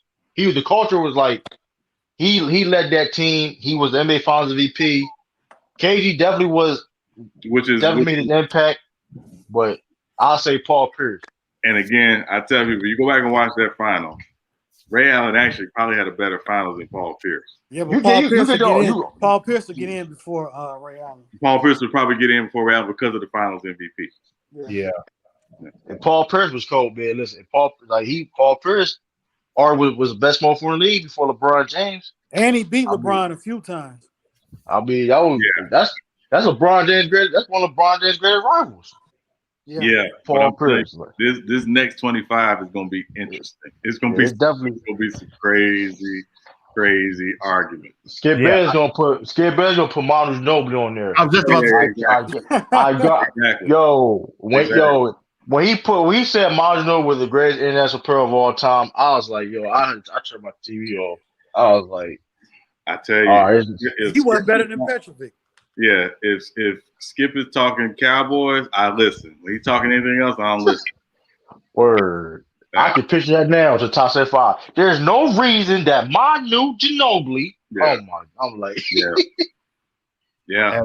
Hey, you know what? The Pacers they have another player that should be in consideration. True, I'm not trolling this time. Y'all remember Jonathan Bender? All right, I'm done. Oh, Jonathan Bender. That sounds bad, man. Yeah, Jonathan Bender. Terrible. Chris Paul. We forget Chris Paul. That's what I'm saying. Like Chris Paul, because again, you got Chris Paul, you got Steve Nash. Who you taking on that list? Oh, is David Cohen's on that? Is David Cohen made the top 50? Did who? Did David Cohen make top 50? No, Dave Cowan. Dave Cowens? Yes, he did. Hey, you guys know, speaking of, top lists. Bob Magnew really didn't make that list. That's crazy. No, he didn't make it. That's crazy. Bill Walton did. Go ahead. Bob, that's crazy though. Bob, I mean, hey, that's a robbery. You guys know that the NFL season is officially ended. You know what's coming up, right? Other than the draft and free agency, NFL top 100. Hey, I know this. Aaron Rodgers is going to be rated number 1, but I swear to goodness, if Derrick Henry is not in the top 3, that list loses all credibility to me. I'd put him at number 1, to be honest with you. I really would. Who would they put over there? He'll definitely be top 10. I think he's gonna be top 3. I think he's gonna be top 3. Yeah, He's definitely top 5. He's definitely gonna be top 5. Tom Brady gonna be in the top 5. Well, here's the problem, right? Well, I don't think Tom Brady's gonna be top 5. I'll tell you who the top 5 is gonna be. It's gonna be Rodgers. It's gonna be Mahomes. It's gonna be Aaron Donald, of course. Oh yeah, forgot about. Yeah, can't forget Aaron Donald. I'll put Derrick Henry in that list. It's probably gonna be Deshaun Watson. Yeah, and then Derrick Henry. I could argue Derrick Henry could be 5. Derrick Henry should be top 2 or 3. He should. He should be. I would put him at number 1. That's that player vote. That player vote be fair for the most part. For the most part, but last year, 2 years ago was legit. Last year was terrible. It's like how in the world was Patrick Mahomes not number 1? And I'm not even the biggest proponent of quarterbacks, but even that list was absurd to me. Yeah, I mean, I tell you this: it's going to be 15 quarterbacks who make the top 100 list, which is ridiculous. It's ridiculous, but it's because guys give those guys a lot of credit. But here's the thing, though. Are they like? Do they? I mean, 15 is kind of a lot, though. But like, I know Lamar gonna make it. Oh, Lamar's making it. Lamar making it. Like the weapons he has, I'll put him Baker top Mayfield. Baker Mayfield making it. Baker Mayfield, but Baker Mayfield may be top 10 though. Baker Mayfield maybe top 10. He probably made the top 10 quarterbacks. I mean, I don't think he will make top 10. I'm not putting Baker Mayfield in top. No, I'm saying if him being a top 10 quarterback, he's gonna make that list. I'm not putting him in the top 35. I don't know what people be watching. No, he's top. Like, I mean, he is a top 100. He is a top. Baker Mayfield is a top 100 player though. I gotta give him that. He is a top 100 player. I could literally name 30 to 60 players better than him. Yeah, he definitely got some. Yeah, of course. If you want to Nick Chubb better be higher than Baker Mayfield. He's that offense. He's their offense. Devin White gonna be high on that. Devin White gonna be high on that list. Best defensive player in football outside of Aaron Donald and Myles Garrett. Heck yeah. Yeah. Devin White. JC Jackson gonna be high on that. I think he's gonna be high on that list this year. JC Jackson gonna be very high on this list. Him and Howard are definitely gonna make it. Myles Garrett is definitely gonna make it. Denzel Ward is gonna make it. Almost the entire offensive line is gonna make it. Yeah, Tyrann Matthews. Tyreek Hill, Chelsea. Yeah, Josh Allen gonna be top 10. Josh Allen gonna be top 10. Waller should be somewhere in yeah. He's making it. Hey, if this player I'm about to name had somewhat of a quarterback, he would have made it his rookie year. Jerry Jeudy. Oh yeah. He may still make it though. He may still make it. I feel so bad for him. I've never seen a player get so wide open on every single route he runs and not get the ball. I've never seen it like that. I've never seen it. Here's the question. Here's the question as we wrap up. Who's going to be the number one receiver on the list? In the draft? No. On the 100. Tyreek Hill. Probably. My prediction. Even though I don't think he's. You could debate he may not even be a top 5 wide receiver, and I say that because he's. He's a great receiver. I'm not taking anything away from him, but at the same time, you take the deep, like if you just take away, don't let him get anything deep, whatever. He's not really that effective like that. Hey, he can run some routes now. I'm not saying. He can run route like of deep routes, but he's not like he could be more. He could be a way better wide receiver though. That's what I'm saying. He could be a way better wide receiver. There's about 5 wide receivers that are going to be. I think it's going to be in this order. I think it's going to be Tyreek Hill. I think it's going to be Tyreek Hill. Devontae Adams. Devontae Adams, DeAndre Hopkins. Adam Thielen. Thielen is. He's not making it over these 5. Darn it, Judah King. I just had the list. The 4th one would be crap. Who's the 4th? Diggs. Yeah, thank you, Stephon Diggs. And the 5th will probably be Justin Jefferson. Adam Thielen was balling this year, though, man. He had like. It'll be either Justin Jefferson, AJ Brown. No. Take that back. The 5th is good. They're because of the NFL Top 100. They're going to put DK Metcalf as the top 5. Oh yeah, DK Metcalf. Yeah. Yeah, I would go with that. I'd agree with that. I definitely agree with that. Man. Hey, well, listen, it's been fun. We've gone over a little over 3 hours. We will be back Wednesday night. So I want to thank, obviously, Brother True to King. Please make sure you subscribe to True to King TV. Brother Lee. J Mac, as always, thank you for jumping in. But yeah, if you haven't always, please like, click, and subscribe, and turn on the notifications because we go live or dropping new videos. We want you to be the first to know. But we will be back live streaming Wednesday night at 8 p.m. Eastern, 7 p.m. Central Standard Time, breaking things down. But be on the lookout. We got some interesting things coming from U3 Sports Talk. And again, you never know where the conversation is going to go because that's just how we do. So appreciate everybody jumping in. And as always, salute. Salute. Salute. Sean, I'm gonna get some. Hey, Sean, I'm gonna get some coffee real quick. I'm gonna call you about 20 minutes. Okay. Salute.